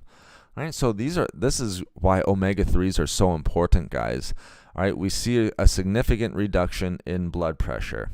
All right, we see a significant reduction to total cholesterol levels, to blood triglycerides, so fat in the blood, and then also with fasting blood sugar, which can help prevent prediabetes, diabetes, sort of a chronic condition, which is going to put you at a huge risk of developing heart disease. So guys, that's why I love omega-3s. I think a fish oil, I always say, if you're going to supplement with anything or buy supplements and anything like that, because I will have some clients always asking me, should I take this? Should I take that? Sometimes we get people in my business who will recommend like 10 supplements and things like that. I think if you're breaking it down into the most important supplements, one, a multivitamin, very, very important. Fish oil, I think, is a good one, and a probiotic. I think if you're taking those, you're doing yourself a big benefit. All right, so fish oil, we see the reason why I bring that up is, one, you're going to see great benefits with fatty fish and fish oil through omega-3s. You've already seen it in the discussion that we just brought up. All right. I think the discussion on fish oil supplements, and this is numerous studies just based on fish oil supplements. All right. So again, if you're not a huge fan of salmon or, you will get a little bit of that taste, let's be honest, if you're taking a fish oil, because that's where it's probably going to come. I know the source of my fish oil is salmon, mackerel, probably sardines. So you will get some of the taste, but it is quicker. So you can even add it to, the other nice thing is you could add it to smoothies where you're kind of masking the taste a little bit. We see that in just taking fish oil supplements, and again, this is numerous studies, guys, with tens of thousands of individuals being looked at. So, the N value is very high. All right. Fish oil supplements have been shown to reduce blood triglycerides and decrease blood pressure in and of themselves. So if you're not a big fan of actually eating salmon mackerel, you can take that fish oil supplement, get a reduction of blood triglycerides. All right, because remember, we don't want high amounts of fatty deposits in the blood. All right, it can lead to atherosclerosis. All right, it can lead to plaque buildup where you're getting, you're actually getting that plaque. All right, getting blockages, which again can lead to heart attacks, strokes, things of that nature. We're just decreasing the function of the heart. All right, so decreasing blood triglycerides, which is going to improve the function of our arteries. All right, again, because you're not having those blockages. All right, like I said, you're decreasing the function of the heart in and of itself, of our arteries. So just by taking those fish oil supplements, again, one of the more popular supplements and one that I would recommend to some people. All right, if you're not a big fan of fatty fish, all right, you can easily take a fish oil supplement. Oh, Angela, I missed your comment with Ezekiel bread. Nice. So when you have your avocado toast and tomato and spinach, you're putting it on Ezekiel bread, one of my favorite breads out there. Again, like with Angela saying, she's not afraid of carbohydrates or anything like that. Again, she's just eating the right carbohydrates, something that I sort of point out in a lot of my chats. I know keto is very, very popular right now, but that's just one diet out there, out of many diets where we can get benefits from it. Again, there's a lot of keto fans, and I'm not saying that I'm not a keto fan.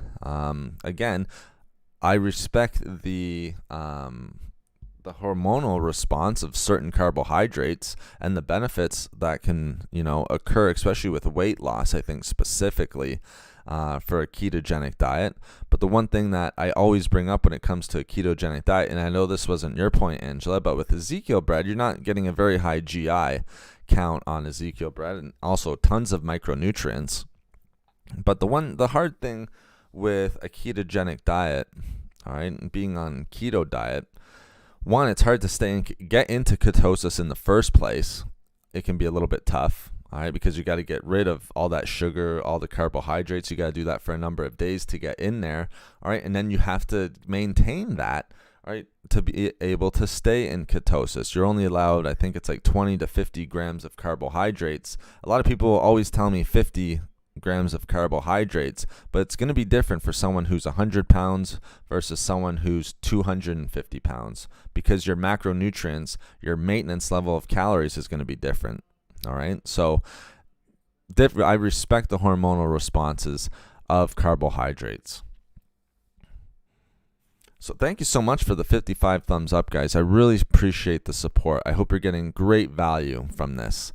So we see fatty fish oil supplements, more specifically omega-3 fatty acids, guys, and their importance when it comes to overall heart health. I think that, like I said, it's omega-3s are one of the ones that I always recommend for you guys. All right, and we know that the healthy fats for our heart, all right, monounsaturated through our discussion with avocados, very, very important. Monounsaturated fats. Again, those are a lot easier to get than omega-3 fatty acids. But monounsaturated fats and omega-3 fatty acids, if you're looking to improve overall heart health, those might be two of the ones that you might want to give more thought to. And again, getting those omega-3s, let's make sure we're trying to get a good, and most fish oil supplements will do this, a good ratio and a good balance of omega-3s to omega-6s. All right, so even with avocados, it's nice because it can be a little bit easier to get polyunsaturated fats. But again, we want a nice mix and nice ratio of monounsaturated and polyunsaturated fats. Alrighty, so fish oil, again, I think that's one of the easier ones to get in. Again, a lot of people aren't huge fans of salmon and things like that. Might be easier for you to take a fish oil supplement. Again, if a lot of people will tell me, oh, I can't stomach it, I can't take the taste of fish oil, I don't enjoy it, throw it in a smoothie, guys. Just put a teaspoon into your smoothie, or throw a teaspoon into water and chug it. All right, that way you can just take it back real quick. and try to just mask the taste a little bit. I think one of the easiest ways, though, is just having a smoothie that you enjoy, and then you can put the fish oil into the smoothie. And again, there's just so many benefits. It's like with garlic, guys. It might not be the best tasting, or you might not enjoy it. You will build the habit over time, I can tell you that, because there was times where I was not a garlic fan. There was times where I wasn't even a fish oil fan in my younger days. This is going back a little while. But now it's just, I wake up, it's part of the first supplements that I take is fish oil. I'll usually start with fish oil. I usually start my day with some sort of protein source and healthy fat. Fish oil is part of that. So just a little look into what I'm eating.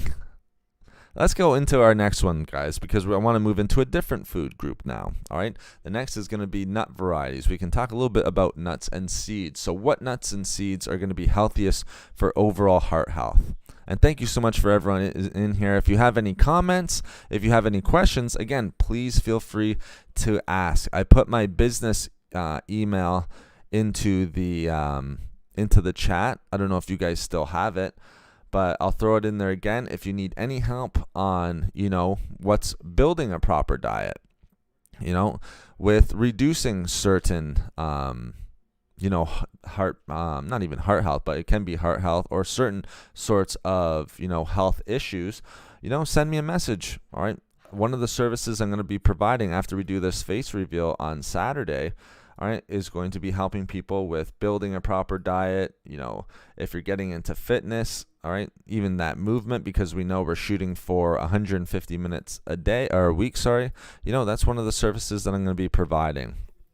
And we see Sonia there joining as a member. Thank you, Sonia. Like I said, it looks good in green. I like that badge is looking good there. Thank you so much. I appreciate it.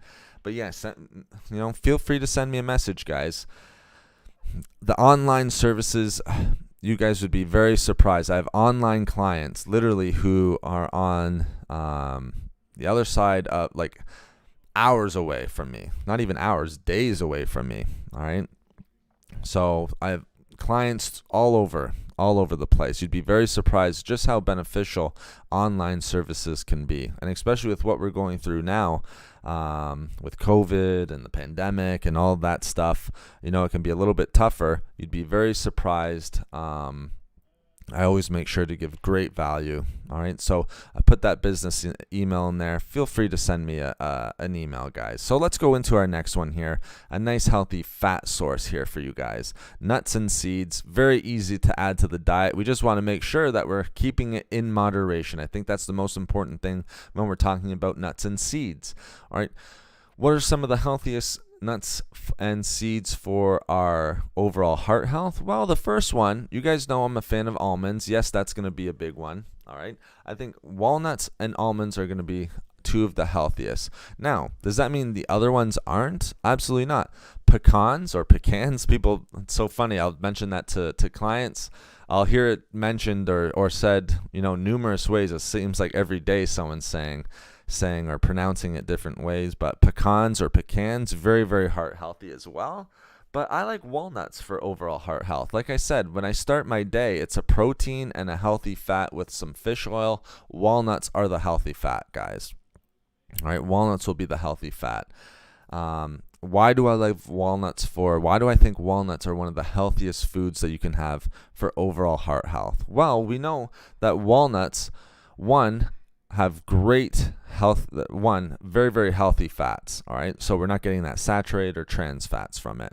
We're also, I'll just point out, and you don't see this in a lot of literature or anything like that, or even just sources that you can find, but walnuts are a nice sort of plant-based, non-fish related, fatty fish related, or fish oil supplement, all right, related, nice source of omega-3 fatty acids. Not quite as high, of course, as like salmon or a fish oil or anything like that, but you are going to get some omega-3 fatty acids from walnuts. So I think that's a big thing to point out as well. Again, that's just going to increase heart health. That's why I like walnuts as opposed to some of the other ones. Oh, nice. Great. Here's the comments. I knew we'd get some comments here when it comes to nuts and seeds. Everyone loves nuts and seeds. Pistachios, love them. Pistachios are great as well. All right, nothing wrong with pistachios, guys. Just make sure you're having them in moderation.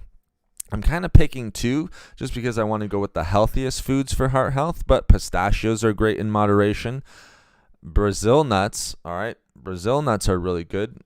Good point, Corey. I think there's nothing wrong with Brazil nuts. I'll just say with Brazil nuts, no more than 3 a day, guys. I'd even keep it at like 1 or 2. All right, 1 or 2, even 1 is good just because the amount of selenium that's in Brazil nuts, but very, very healthy. All right, great heart health benefits. You're getting some of the same benefits that you are from walnuts and almonds, but we'll just explain why I like those so much. But yes, pistachios, Brazil nuts, cashews to a lower extent, hazelnuts, pecans I would put right up there. But yeah, tons of different varieties. We just have to make sure that we're having them in moderation, guys. All right, so again, why walnuts? One, has omega-3 fatty acids. Very, very tough to find in a lot of other nut and seed varieties. We also know that's a great source of fiber, going back to the fiber discussion. All right, it's a great source of dietary fiber. All right, and that's why I start my day with it. One, people ask me, why do you go protein and then fat? Well, one, again, I'm kind of sticking to the ketogenic diet there, where I don't want to increase my blood. No, I don't follow a ketogenic diet, but I'm just saying it's kind of like a meal source that would be similar to someone who's on that. I don't want to spike my blood glucose levels in the morning, because I find if I do that, all right, I'm going to get a little bit of a crash, especially around like lunchtime, even a little bit before. So I like starting my day with some protein, a healthy fat. I also like that before workouts. And it's the exact same reason, because before workouts, I'll have a crash. So I've done that for the longest time now. A lot of people will grab like a banana, or they'll tell me that they had like a croissant or like a muffin and things like that. And, they'll tell me, well, maybe I shouldn't eat breakfast because whenever I eat breakfast, I feel hungry. Well, the reason is because, you have to look at what type of foods they're eating for breakfast. If it's a muffin, all right, let's say it's higher in sugar. Sometimes with certain muffins, especially if you're buying it from, let's say like a coffee place here, Tim Hortons, if you're Canadian, you know exactly what I'm talking about, like a Dunkin' Donuts, Starbucks, things like that. It's going to be very, very high in sugar. All right, especially the type of muffins that you're having. If there's raisins in it, dried fruit, tons of sugar in that. So again, the reason why they're feeling hungry is because they're getting that blood glucose levels going. Insulin is being increased. All right, so insulin is spiking, and our cortisol. It's not going to help with the cortisol, stress hormone. When we wake up, that's when it's its highest. So anyway, in the morning, that's why I stick to the protein and to the healthy fats. Walnuts are a super great source of fiber. All right, I love the fiber that's in walnuts. Dietary fiber, great for overall heart health, which makes them very healthy. They also have those micronutrients, guys, that we were talking about that are heart healthy. One of them being magnesium. Also, of course, magnesium, manganese usually go hand in hand. You'll usually find foods that are high in magnesium are also high in manganese. Great chant. Got to go to work. Okay, Tammy. Great. Thank you. Thank you so much for stopping in before work. I really appreciate that. Great to have you in there. Take care, Tammy. Hope you have a great day as well. Thank you so much for joining me again. Corey, what do you think of using flax seeds for omega-3s? Well, very interesting question. Flax seeds, I think, are again, one of the healthier seeds that you can have. When it comes to flax seeds, you'll get some people out there that aren't a huge fan of flax. But I think if you're keeping it in moderation, I think you're doing just fine. When it comes to omega-3s, I'll be honest, they're a fairly good source of omega-3 fatty acids. They're a little bit higher on the polyunsaturated fatty acids, so ALA, alpha linoleic acid, than they are monounsaturated, and a little bit higher in saturated. But you'll have a little bit of the polyunsaturated fats, which are such as omega-6s and omega-3s. I also, I like them. for the omega-3 fatty acids, just their ratio isn't the best between omega-6 to omega-3s. All right. Now, so to answer your question, yes, flax seeds for the omega-3s and the omega-6s is just fine. All right. We see a lot of studies where flax seeds can lower a number of different chronic diseases, one of which being, heart health. Chronic diseases. So flax seeds, I think, is great. Those are very nice with omega-3s, omega-6s, a little bit lower in the monounsaturated fats, but that's okay because we're kind of making up for it with omega-3 fatty acids and omega-6s, but it's those omega-3s that we're looking for. And to answer your question, Corey, so, yes, I do like flax seeds for your omega-3s. The other thing is, all right, with walnuts, like I was saying, you got the fiber, you got the magnesium, manganese, but you also have copper, which is a nice healthy micronutrient for our heart. All right. Now we also see in numerous studies, especially with walnuts, all right, walnuts kind of jump out as sort of that nut variety, all right, even comparing to seed varieties, where it can help to protect against heart disease. So not only can it help reverse, so like we were talking about lower high cholesterol levels, lower high blood pressure, but it has protective effects against heart disease, all right, which is tremendous. Again, we see that eating walnuts can reduce bad LDL cholesterol significantly, all right, and I'd say significantly, anything over like 15%, closer to that 20%, all right, I think with walnuts, you're getting over 15% reduction of bad LDL cholesterol, which is amazing. All right, so a nice significant decrease of bad LDL cholesterol, which means probably a reduction of total cholesterol, which is great. We also know that walnuts specifically, guys, can help to reduce blood pressure levels, all right, which is very, very nice. So we see with walnuts a decrease in bad LDL cholesterol significantly, lowering and regulating of blood pressure levels, but also again with walnuts we see a decrease in oxidative stress and inflammation. All right, and again, inflammation we've seen in numerous studies can increase the risk of overall heart disease, all right, cardiovascular disease. So that's why I love walnuts, and that's going to come from, some of those interesting compounds that we found in them, the fiber, the micronutrients, but then also their antioxidants. All right, antioxidants very high in walnuts as well. All right, again, decreases in both LDL and total cholesterol, which is very, very nice. Lastly, interesting studies that we see eating walnuts regularly, and again, keep them in moderation, associated and correlated in a number of different studies, was just lowering the risk of heart disease. All right, and again, that's why it jumps out to me as one of the best sources, one of the healthiest foods that we can have for overall heart health. Walnuts are tremendous, guys. And look at that, 59 thumbs up. We're almost at the 60. Geez, I almost missed the 50, to be honest with you. So walnuts are a tremendous one, guys. Continue to ask your questions. I love answering your questions in real time, guys. So walnuts are a big one. Again, I'm not saying pistachios are bad or Brazil nuts are bad, all right? Just if we're going to choose the healthiest ones, all right, maybe the ones that we want to look at or maybe make a little bit of a priority, walnuts and almonds are probably on that list. But again, pistachios are great.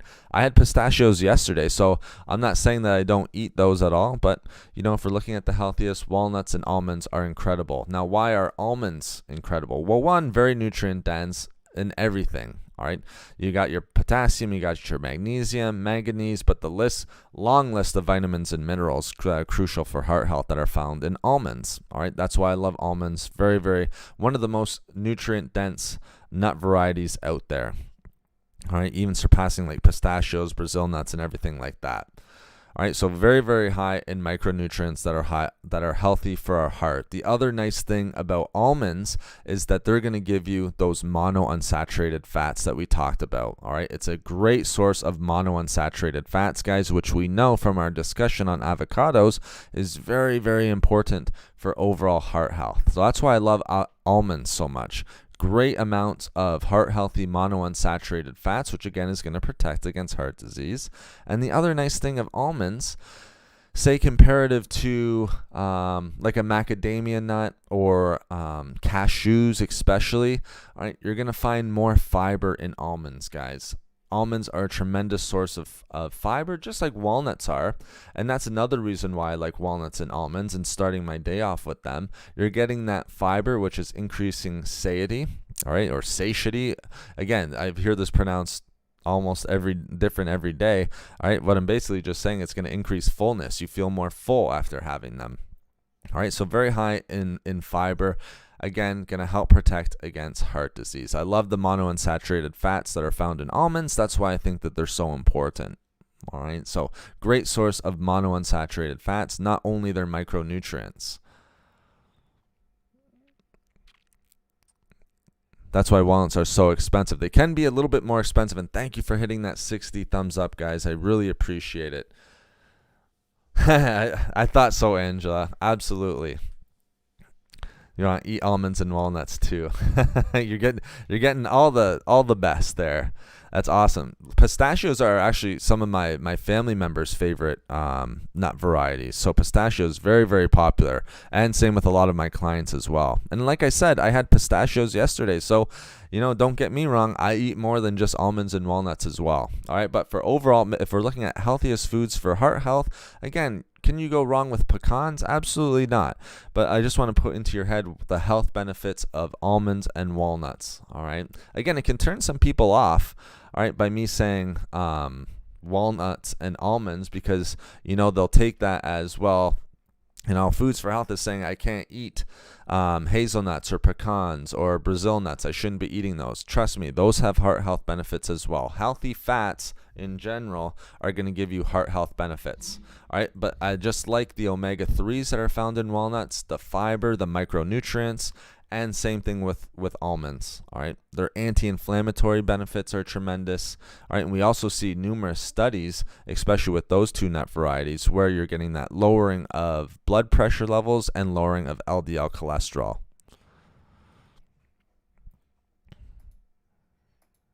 It's interesting you asked that, Angela. Black walnuts, is something that just recently has been sort of kind of gaining popularity. And it's quite interesting, looking at the nutrition in black walnuts versus regular walnuts. A lot of people will stick to the walnuts, like the regular walnuts that you mentioned. Not much of a difference, to be honest. Black walnuts high in healthy fats, very, very high in a bunch of vitamins and minerals, a little bit higher in protein, to be honest, than walnuts. Just a single serving of black walnuts, I believe, have a little bit more protein than your regular walnuts. Low in net carbohydrates as well. Of course, it's a healthy fat. Some people will look at, 3 carbs, but you got 2 grams of fiber in there. All right, or I think it's something along those lines. But with black walnuts, again, you're getting a good source of magnesium. All right. Getting a good source, of course, of manganese. I think manganese is its best source. So like I said, whenever you see magnesium, all right, usually you're seeing manganese as well. Just like regular walnuts is also copper, all right, high in copper, which is nice for heart health. Then you're also getting not as much potassium. There's not too much potassium in black walnuts, but you are getting a little bit of potassium in there as well. But again, its main source is going to be healthy fats from those black walnuts. So not a ton of changes. You got the fiber, you got the micronutrients, you get a little bit of the alpha linoleic acid, so ALA, which is a type of omega-3 fatty acid. All right, so again, you're getting omega-3s from black walnuts, all right, which is very, very nice. So like regular walnuts, you're also getting the omega-3s from black walnuts. So I'd say you can have either varieties. I think both varieties are very healthy for your heart. Interesting question, Angela. It's funny, I didn't think I'd be talking about black walnuts today. I should do a video on that, to be honest. I've never done a video on black walnuts, but I've seen videos out there. So that's why I kind of know this information.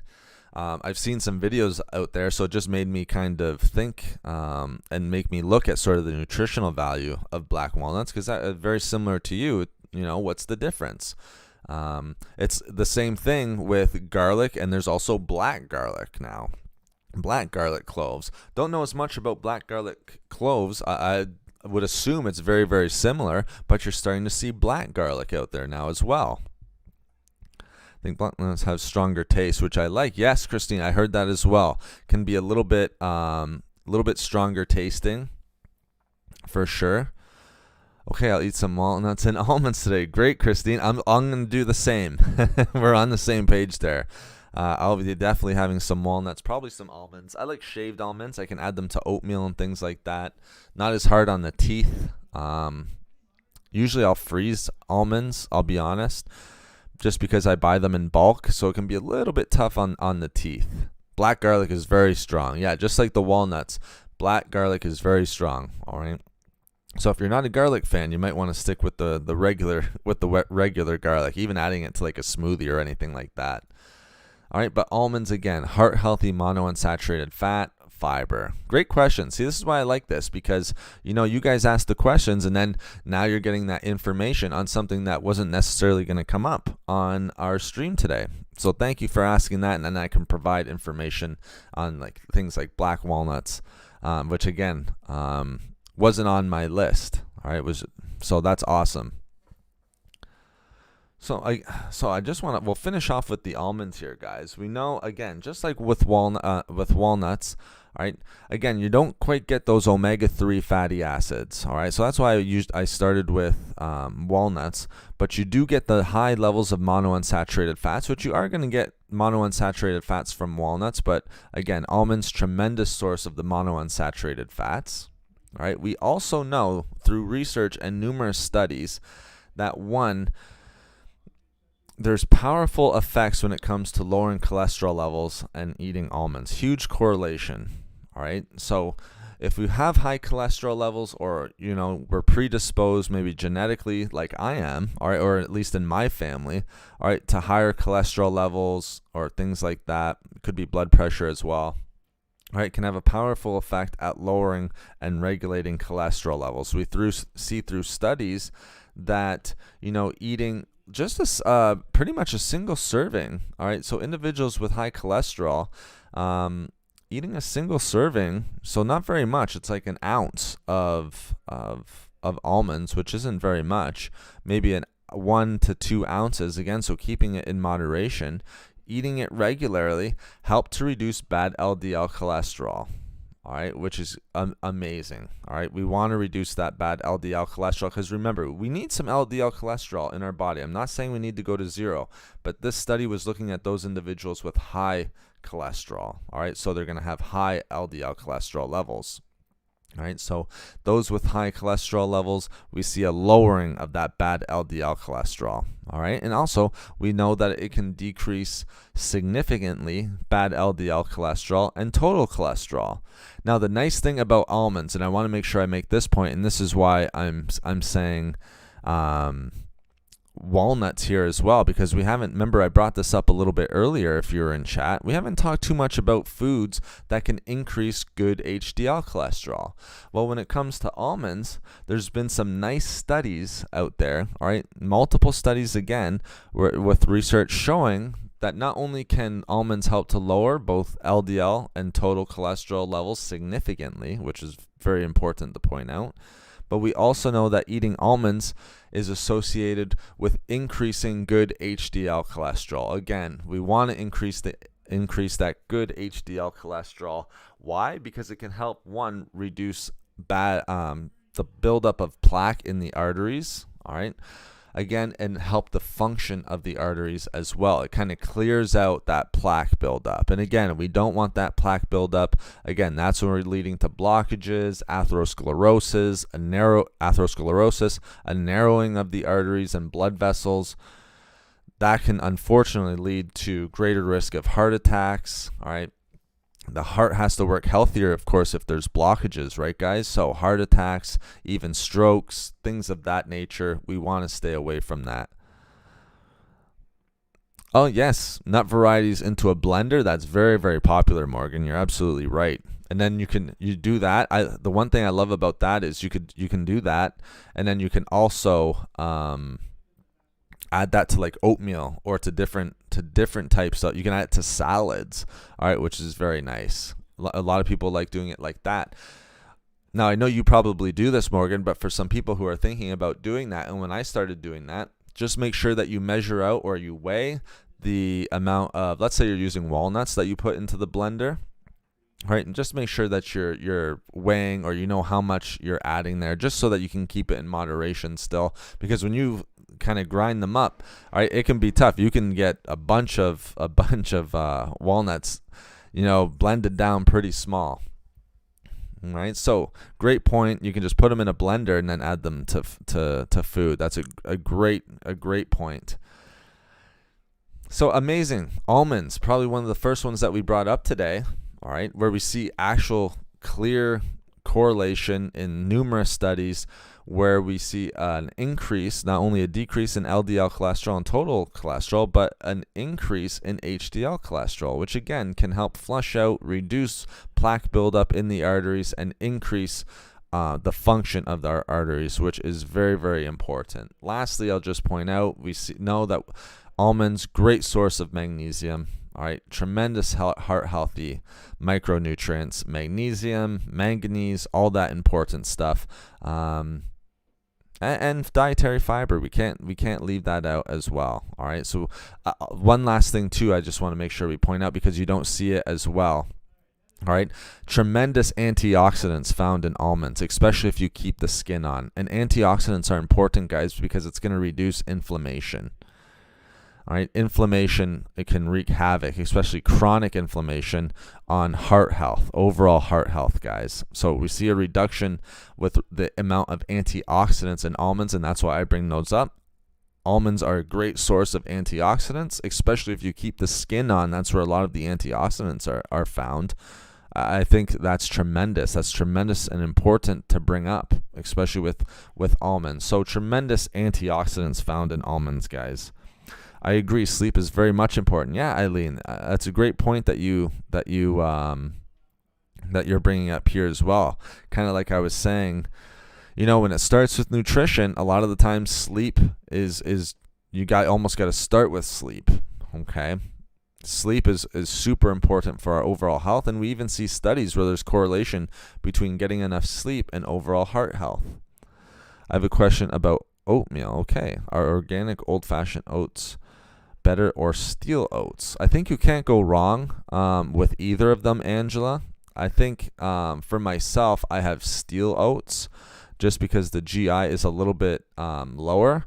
But with both of them, you can't go wrong. Like the old-fashioned oats, as long as you're not having the quick oats, which you probably know what I'm talking about, with like the sugar added, processed, because both of them are unprocessed. They're both going to be great for you. The steel oats, not the most popular for everyone. I've fortunately, I don't know, I love steel oats. Usually they're a little bit more chewier. That's why people don't like the texture.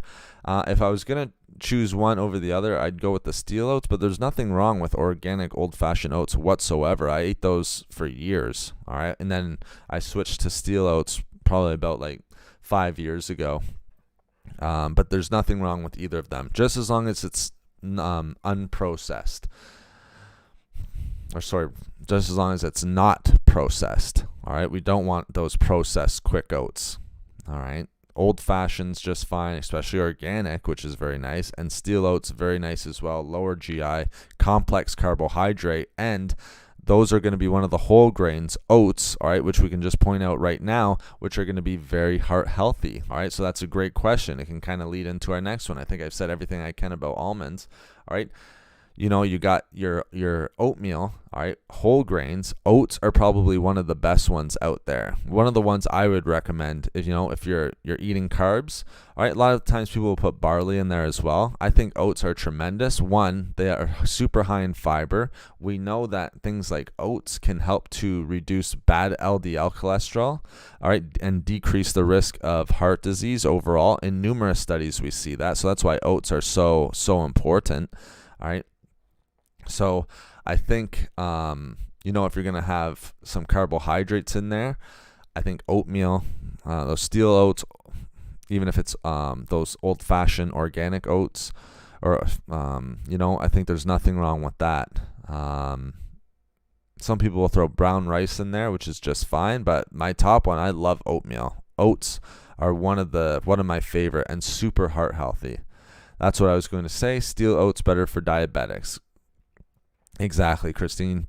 So exactly what I was saying, a little bit lower GI, so you're not getting that blood sugar or blood glucose spike, which is very important for individuals with diabetes, of course. So it sounds like we're on the same page there, Christine. Absolutely. Justin, welcome. Love the thumbnail pic. Well, thank you, Justin. That was kind of a newer one that I found. I usually use this one on our Wednesday chats, and I used the... you might have seen the other one that I use on our Sunday chats. But remember, this week it's going to be Saturday because there's going to be a face reveal. And we're going to do that Saturday afternoon. I'll make sure I have the information when it's going to go up for you guys. Absolutely. But yeah, I like that thumbnail too. Lots of healthy foods on there. A lot of the ones that we're talking about today, actually. Avocado, garlic I see in there, blueberries now that I'm looking at it, walnuts. Yeah, a lot of great things in there. Grew up on oats, so did I, Angela. I eat oatmeal. If I'm going to have a carbohydrate like every day, let's say I'm not working out, sometimes I will start my day off with oatmeal. It doesn't happen a lot. It's usually my second meal, but, love oatmeal. Eggs and oatmeal I grew up with. All right, Lester. I'm doing some research. Combine flaxseed into old-fashioned oats. Don't see any problem with that, Lester. I'd want to see, in my own opinion, I don't see an issue with that. I've for a long time put grounded flaxseed into old-fashioned oats, and the nice thing is, one, you're getting a nice whole grain from the old-fashioned oats. All right, so a nice complex carbohydrate. Again, great dietary fiber, lots of heart health benefits with those old-fashioned oats, right? Whole grains. Then you're also going to get some of those heart health benefits from flaxseed. One, it's a healthy fat. All right, a little bit of monounsaturated fats, a little higher in polyunsaturated fats, but that's okay because we have our omega-3 fatty acids, which is very nice.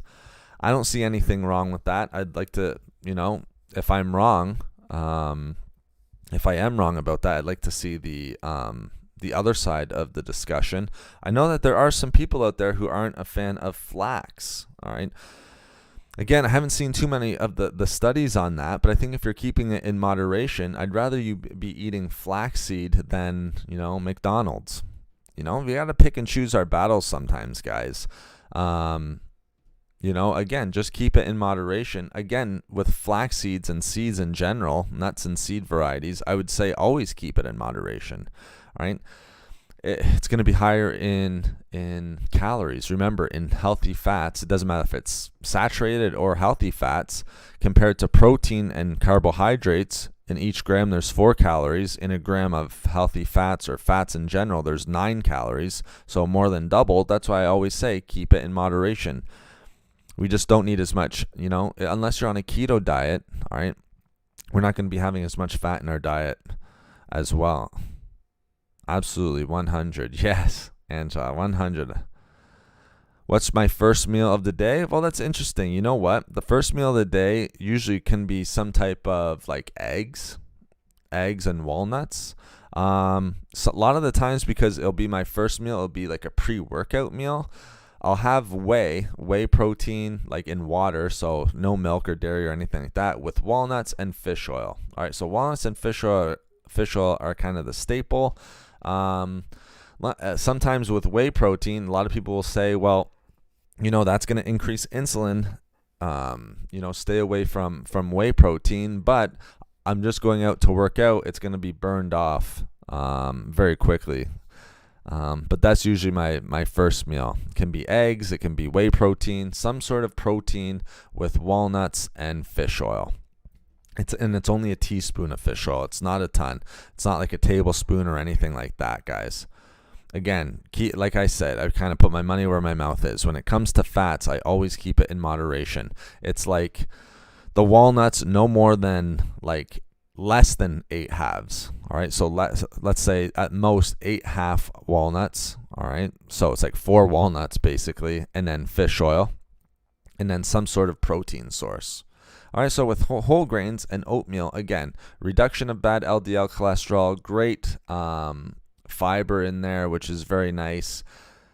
Again, there's been studies that have found that whole grains, especially the right whole grains like oatmeal, is associated significantly lower risk of heart disease, which is very nice. And we also know that, you know, for eating things like oatmeal, it could significantly reduce blood pressure levels, all right, and reduce the risk of stroke significantly as well. All right, again, we just want to make sure if you're eating carbohydrates, eat the right carbohydrates. Oatmeal would be one of them. Barley can be another. It's like brown rice is just fine. Quinoa is a nice one. I think that's a very good one as well. All right, low GI, complex carbohydrates that are nutrient dense. And are going to be slower digesting, so it's not going to spike your blood glucose. Again, because I absolutely do respect that. You know, that's why you'll hear me say with certain fruits and things like that, fructose. Remember, you got your disaccharides and polysaccharides. All right, so glucose and fructose, or just fructose. Things like that. I absolutely respect that. We have to respect the hormonal responses that the body's going to have to certain foods. But if we're eating carbohydrates, we can eat the right ones, guys. Absolutely. Black rice, there you go. A lot of people, I get a lot of clients, they'll ask me because they like white rice so much, you know, is it okay to have white rice? Well, it's okay, but you got to think, you know, you're choosing a type of rice when there's so many rice varieties out there. Basmati rice, black rice, like Angela just said, brown rice. The list goes on and on. Multigrain, long grain, short. All right, there's so many different varieties out there. I always kind of say, and I always lean towards the option of why would we choose the one that's going to spike blood glucose, all right, because it's higher GI, and the one that's devoid of nutrients and fiber. Why not choose the one that's going to be a little bit healthier for us? One, we're getting nice micronutrients. It's slower digesting, so we're not increasing blood glucose, all right? So we're not increasing blood glucose levels, and we're not going to be, you know, we're getting micronutrients from that. To me, it's kind of an easy choice, but to some people, they just, you know, grew up on white rice, and that's all kind of they're interested in eating. But it's my job to kind of point out, you know, if you're going to choose a rice variety, choose the one that has the nutrients, the fiber, all right, and is lower GI. Again, because you know, we don't want to increase insulin or blood glucose levels, all right, especially for heart health, all right, because if we're doing that, I remember a big thing after working out, you know, back in the day, people were taking dextrose, all right, on its face, all right, dextrose doesn't seem too bad, but you're getting a huge spike in blood glucose levels and insulin, all right, so that stopped pretty quickly. Garlic is good, I think. Absolutely. Garlic for heart health, Eileen? Absolutely. You know what? It's funny you say that because we started with garlic. Garlic was our very first one. I love garlic for heart health. I think it's a superfood when it comes to heart health. Absolutely. Garlic's amazing. Is there high amounts of dietary fiber in oats? Yes, Corey. There's a good amount of dietary fiber in oats. Usually it's kind of marketed as being heart healthy because of its dietary fiber. You have a nice level of soluble fiber and insoluble fiber in oatmeal, in oats, which is nice, and that's why I love it. That's why I think it's great. For heart health, you're getting that nice fiber. Remember, fiber is heart healthy. It's going to be one of those ones that's going to be healthy for fiber. But yeah, great. But you're absolutely right, Eileen. Great point. Garlic is amazing when it comes to overall heart health. I love garlic. It's tremendous. Now let's get a couple more in here, guys. And thank you so much for all of the support. I really appreciate it. I mean, look at all of the thumbs up. 66. Geez, I was gonna say it just continues to go up. You guys are just smashing the like button. Again, that just helps so much with the channel, with the algorithm, with getting more and more people to be able to get the information out there. I really, really appreciate it. Thank you so much. Sonia, if you're still there, thank you so much. Sonia, as a member who hit that join feature, thank you so much, Sonia. I appreciate you specifically, supporting the channel there through the join feature, becoming a member, getting those benefits. I really appreciate it. Thank you so much. And thank you everyone who's been in here. Look at that, 67 now. We're just continuing to go up and up. All right, so another one, guys, that I really like for our seeds. All right, so a lot of people ask me like nuts and seeds. Corey, I think flax seeds, like you said, has to be on the list. I think chia seeds is another good one, guys. All right, so you could have chia seeds on there. The reason why I like flax seeds, like what Corey brought up, one, it has those omega-3 fatty acids, which I told you guys I'm just super, super big on. Omega-3 fatty acids, all right? Not only for heart health, yes. All right, healthiest foods, we're looking for ones with omega-3 fatty acids, but in general, all right, overall heart health, all right, chia seeds, all right. Also, chia seeds are a great source. Same with flax seeds. Chia seeds, nice omega-3 fatty acids, and both chia seeds and flax seeds are a great source of fiber. All right, just like our almonds were, which I love about chia seeds and flax seeds. And chia seeds have really grown in popularity, adding them to smoothies. Again, you add chia seeds and avocado in there, you're going to get almost like a pudding type texture. You see people soak chia seeds overnight and it kind of creates that chia seed pudding. It's very popular. I would do it. I haven't done it, but if I was going to do it, I would probably do it with like cashew milk or almond milk or something like that and let it just soak overnight. You can add some blueberries to it. I think that's tremendous. Maybe you just might want to add a fat source to it, because if you're doing that, you got a lot of healthy fats. I think you're not going to get really any carbohydrates too much from that. Maybe a little bit from the blueberries, but we know the net carbs in blueberries is very low. Tons of micronutrients. Maybe adding a fat source to that would be great as well. Don't forget, you'll get a little bit of protein from the chia seeds, but at the end of the day, it's a fat source, guys. A lot of people will tell me, well, I had almonds as a protein source. Unfortunately, there's not a ton of protein in almonds. Yes, there is some, but there's a lot more protein. I think when we were looking at like the black walnuts, it was like, or even walnuts in general, it's like 17 grams of fat compared to, well, less than 5, I know for sure, like 3 to 4 grams of protein. So again, it's healthy fats. So to be able to get, like, let's say even 12 grams of protein, all right, from walnuts, you're having to eat over 50 grams of fat, which for a lot of people is pretty much your daily intake of fat, and you only got 12 grams of protein. For women, usually, you're somewhere around in between 45 to 55 grams of fat, depending on your height and your weight. All right, it's going to fluctuate, of course. All right, and for men, usually you don't want to go lower than like 55 grams. So chia seeds, flax seeds, all great.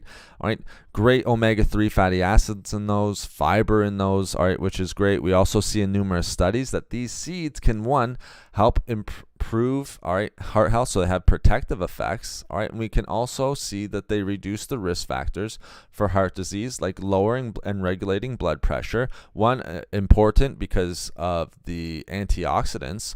We know that in chia seeds and flax seeds, and then maybe even a little bit in certain seeds, maybe not quite as popular.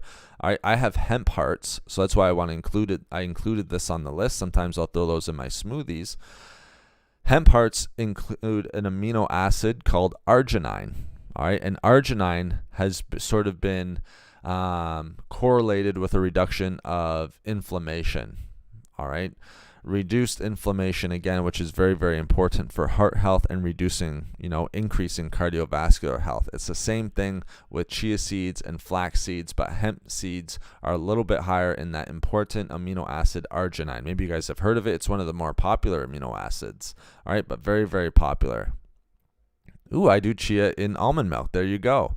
Yeah, Christine, and this is why I'll help people with nutrition.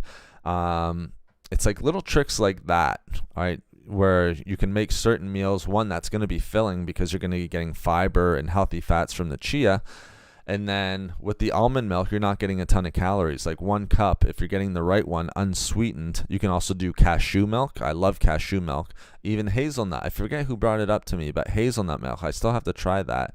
But like an almond milk, cashew milk, very low in calories. Just a little bit of fat, not very much. It's like 25 to 35 calories for a whole cup. You're probably not going to use a whole cup for that, so very low. All right, it's like little tricks like that, and that's why I want to be able to provide those services for you guys.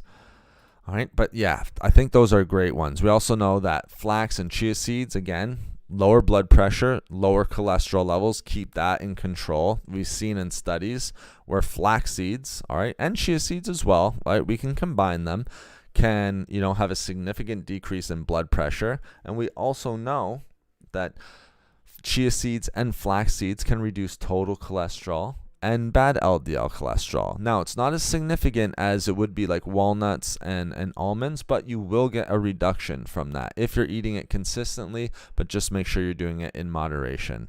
All right. Lastly, why I love these 2 seeds, even throw like hemp hearts in there, hemp seeds, chia seeds, flax seeds. Another one that's very, very important, it lowers triglyceride levels. Again, we often think of cholesterol, but triglycerides usually isn't always on the map for people, but we want to decrease the amount of fatty deposits in the blood. Remember, that can lead to blockages, atherosclerosis, all right? And then hardening and narrowing of the arteries and blood vessels, which again puts us at major risk for heart attacks and strokes. Heart attacks and strokes, which I said at the very beginning, the statistics, all right, we saw hundreds of thousands of individuals in the United States, and it's the same proportions and percentages worldwide, are dying now from heart attacks every single year.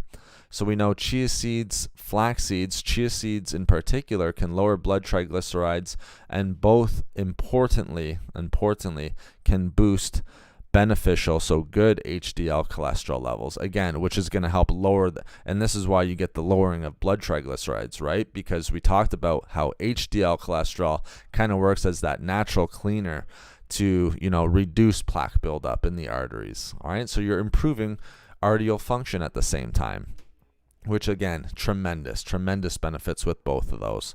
2 tablespoons chia seeds to half a cup. There you go.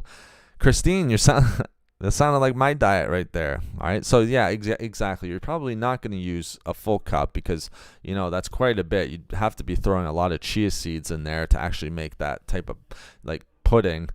If you're using actually like a full cup of almond milk, it wouldn't even really be a pudding. You'd almost get like a chia seed soup, to be honest with you.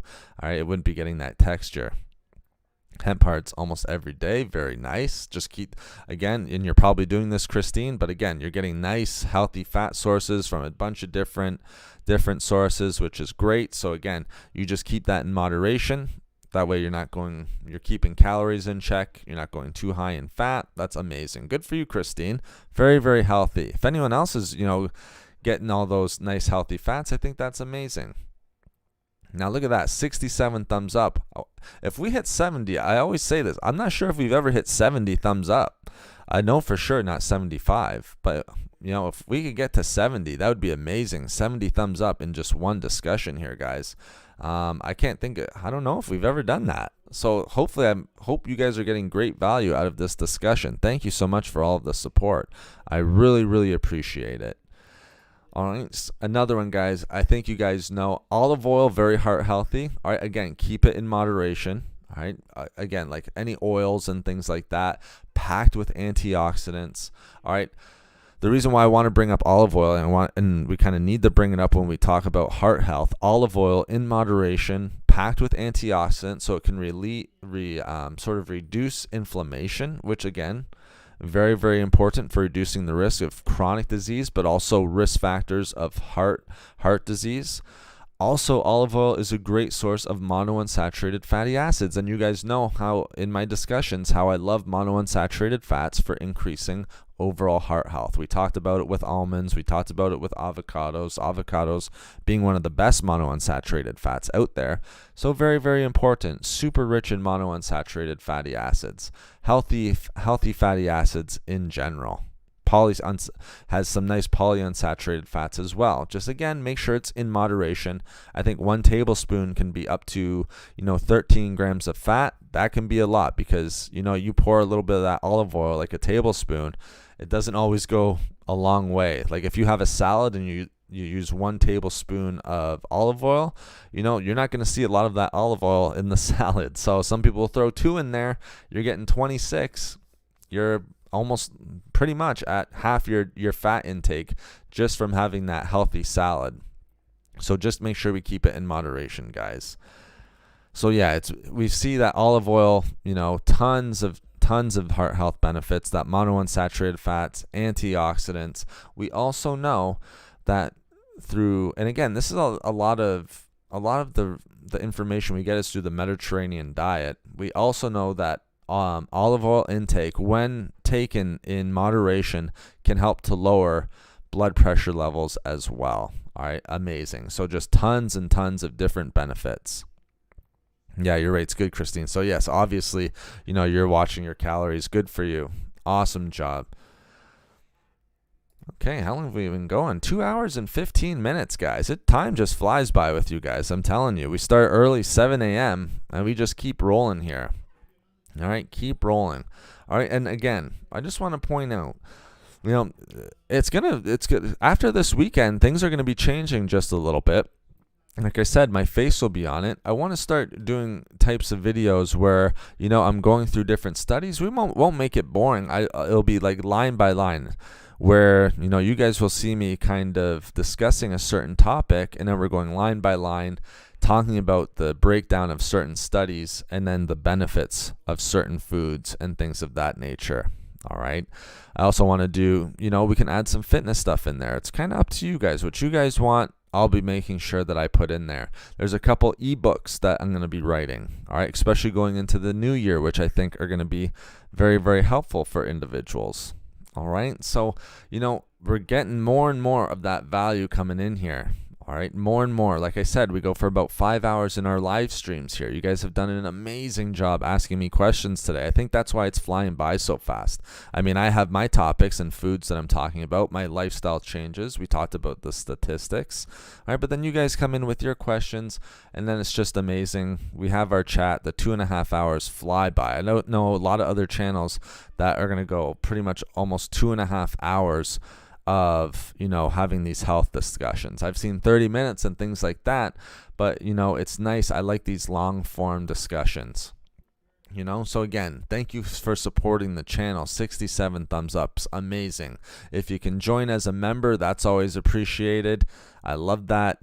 Sonia did that, and I love that because one, you're not only supporting the channel, but you get the perks and the benefits of becoming a member. All right, so I'll just point that out. The join function is new, so you might hear me say that a couple times. A lot of people ask me how to support the channel. They ask me for like a PO box or Patreon. That's why I'm kind of pointing out this join function in our live streams, because I know people are going to be listening to this later on. I know the last one has 1,000 views right now. So people I know are going to be listening to this. It's the join function, which is our main one, because I don't want to leave anyone out of our discussions.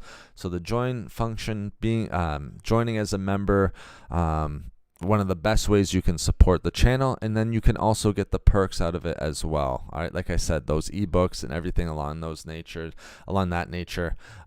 People also asking me about donations. It's through the super chat function. That's really the only way that we'll do that, guys. I just want to keep it at those two, nothing more than that. So just the join function and through the super chat function. But look at that. I mean, sorry you can't get on earlier, but hooray for replay. Yes, exactly, Christine. It'll be a little bit later on Saturday, I'll be honest, because I'm working with some clients on Saturday. It won't be too late, a little bit later than now, but the Saturday will be a little bit later.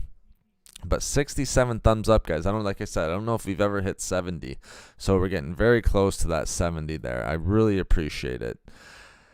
Of course, Some of the other ones, guys, you want to think of beans, of course, just because of the fiber. But again, I don't think we can have a discussion without dark leafy green vegetables. So cruciferous vegetables like your spinach, your kale, your broccoli, just so many micronutrients and antioxidants in those types of foods. Vitamin K, especially in kale, which we need to distinguish. So distinguish from K2. All right. We talked a little bit about K2 in our last discussion, but those types of foods, a great source of vitamin K, like kales, went off the charts in vitamin K. And we see through numerous studies that vitamin K specifically can, one, help protect the arteries, all right, help with preventing atherosclerosis, helping to improve, so not only protect, but improve the function of our arteries as well, which is very, very important. All right. The other thing is they're high in dietary nitrates, and we need to make sure that we're distinguishing. It's just like beets. Beets are high in those healthy nitrates, whereas, if it's processed meats and things like that, we're getting the opposite nitrates that we want. All right. The unhealthy nitrates. But we have healthy dietary nitrates in leafy green vegetables. Again, we see these nitrates have been shown in studies to reduce blood pressure levels, to increase the health benefits, to increase the health of our arteries. We're reducing the hardening and narrowing of our arteries and blood vessels by having these dietary nitrates. And those are found mostly, or at least in high amounts, in spinach, kale, leafy green vegetables. All right, which again, very, very important. We see again people who are increasing their leafy green vegetables. With my clients, I always start with, because doing their consultations, the thing that usually needs to be increased is water and dark leafy green vegetables. All right, and we know there's a significant correlation between increasing leafy green vegetable intake. All right, so getting like your 3 to 6 plus servings of leafy green vegetables or vegetables in general. So let's say 3 servings of leafy green vegetables with a significant decrease in the risk of developing heart disease, which is tremendous. All right. Same thing. And again, this is taken from studies where it's like tens of thousands of individuals who have a higher intake of leafy green vegetables who have a significantly lower risk of developing coronary heart disease. So I think those dark leafy green vegetables are super, super important, guys. Super important. All right. Again, dark leafy green vegetables play a certain role in pretty much all of our health, but especially in heart health, guys. Heart health specifically. So, all right. So the next time we chat, guys, you will have my face on stream, which is very, very exciting for me. All right. Very, very exciting. Hopefully you guys enjoy it. I think it'll be very interesting. I'll show you guys the play button that I got, and that's thanks to you guys. I want to share that with you. I haven't opened it yet because I want to share that with you because it's because of you guys that I was able to get that. All right. You guys subscribe to the channel. You've been supporting the channel. I really, really appreciate that. All right, so that'll be opened up. I'll show you guys that on live stream. All right, and then we'll do that nice little face reveal. Send me a message to that business email if you have any, if you want any services or anything like that as we move into the new year. Like I said, I've worked with hundreds of clients. All right, we can talk about that more as we move on. We have our ebooks that are coming out. Lots of ideas for the channel, lots of information. Again, we've been running 2 hours and 20 minutes here. All right. What a chat today. Very, very fun chat for me. I hope you guys got great value. Thank you to all my members who have hit that join button. I really appreciate it. You guys have supported the channel tremendously. Thank you to everyone who is kind enough and generous enough. All right, who also big shout out to you guys who hit the super chat function. And just thank you. All right, I'll say that, but just thank you to everyone who came into chat today. Hit that thumbs up button, who came in asking your questions. It makes it so easy for me to do these, 2.5 hour talks. All right, with really going by so fast. I mean, thank you to everyone who is in here, and thank you to everyone who has been participating, and thank you to everyone, even if you didn't leave a comment, thank you to everyone who's in here and listening. All right, big shout out to all of you guys. All right, everyone who's been listening, everyone who, there's sometimes I'll go into chats or into certain things and I don't say anything. There's it's very rare that I'll say, things in chat. So I know, sometimes you can call them lurkers, but people who are just listening or are going to listen to this later, big thank you to you guys as well. I really appreciate it, and I really appreciate you supporting the channel, guys. I can't say enough about that. So just know I really, really appreciate you guys, and I hope you guys are appreciating and getting good value from the discussion here. Thank you, Corey. You as well. Have a great day. Everyone have a great, safe Wednesday. Hard to believe it's Wednesday already. We're already December the 15th. Again, super hard to believe. The weeks and days are just flying by. Already have another Wednesday down. All right. Like I said, next time you'll see me, though, it's going to change a little bit. It'll be Saturday. All right. I'll make sure I put a reminder up for you guys so you guys know exactly when it's going to be up. We'll probably do like a little Q&A discussion, things like that. Get into some health food topics, get into some fitness topics if you want to. But come into that chat on Saturday, and you guys can help drive that chat, with your questions and things of that nature, asking me questions, things like that. You're very welcome, Angela. Thank you so much for joining. Thank you, everyone. Christine, Morgan, thank you very much. Eileen, sorry I can't scroll up. I'm trying to remember the names. Lester, I know, is in here. Corey again. Thank you so much, guys. I appreciate it. And thank you to everyone who is listening. Sonia, big shout out to you, Sonia. Thank you so much for listening. Tammy, I know you were in here. Justin, some of the names I'm remembering off the top of my head. I hope Susan, I know, is in here. Our new listener, Sweet Cakes, thank you so much. Really appreciate all you guys. Thank you so much for listening. You're all very much appreciated. And I look forward to Saturday at our next chat. All right. Again, that's going to be a fun one. I'm looking forward to it. And again, be on the lookout for more videos that are going out. If you can do me a big favor, hit that notification button, hit that bell. It really helps. I know some people were messaging me. They're not getting the videos in their feed. I know if you hit that bell, it'll help with you getting those new videos out there. So hit that. If you hit the subscribe button, hit that notification bell as well. Again, just goes a long way. Again, with the algorithm and all that good stuff. So thank you, everyone. Really appreciate you. Have a safe, healthy, great Wednesday. I will talk to you next on the weekend. Thank you for all of the thumbs up. We got to 67. I really appreciate you guys. And I will talk to you next on Saturday. All right, guys. Have a great day. Thank you so much.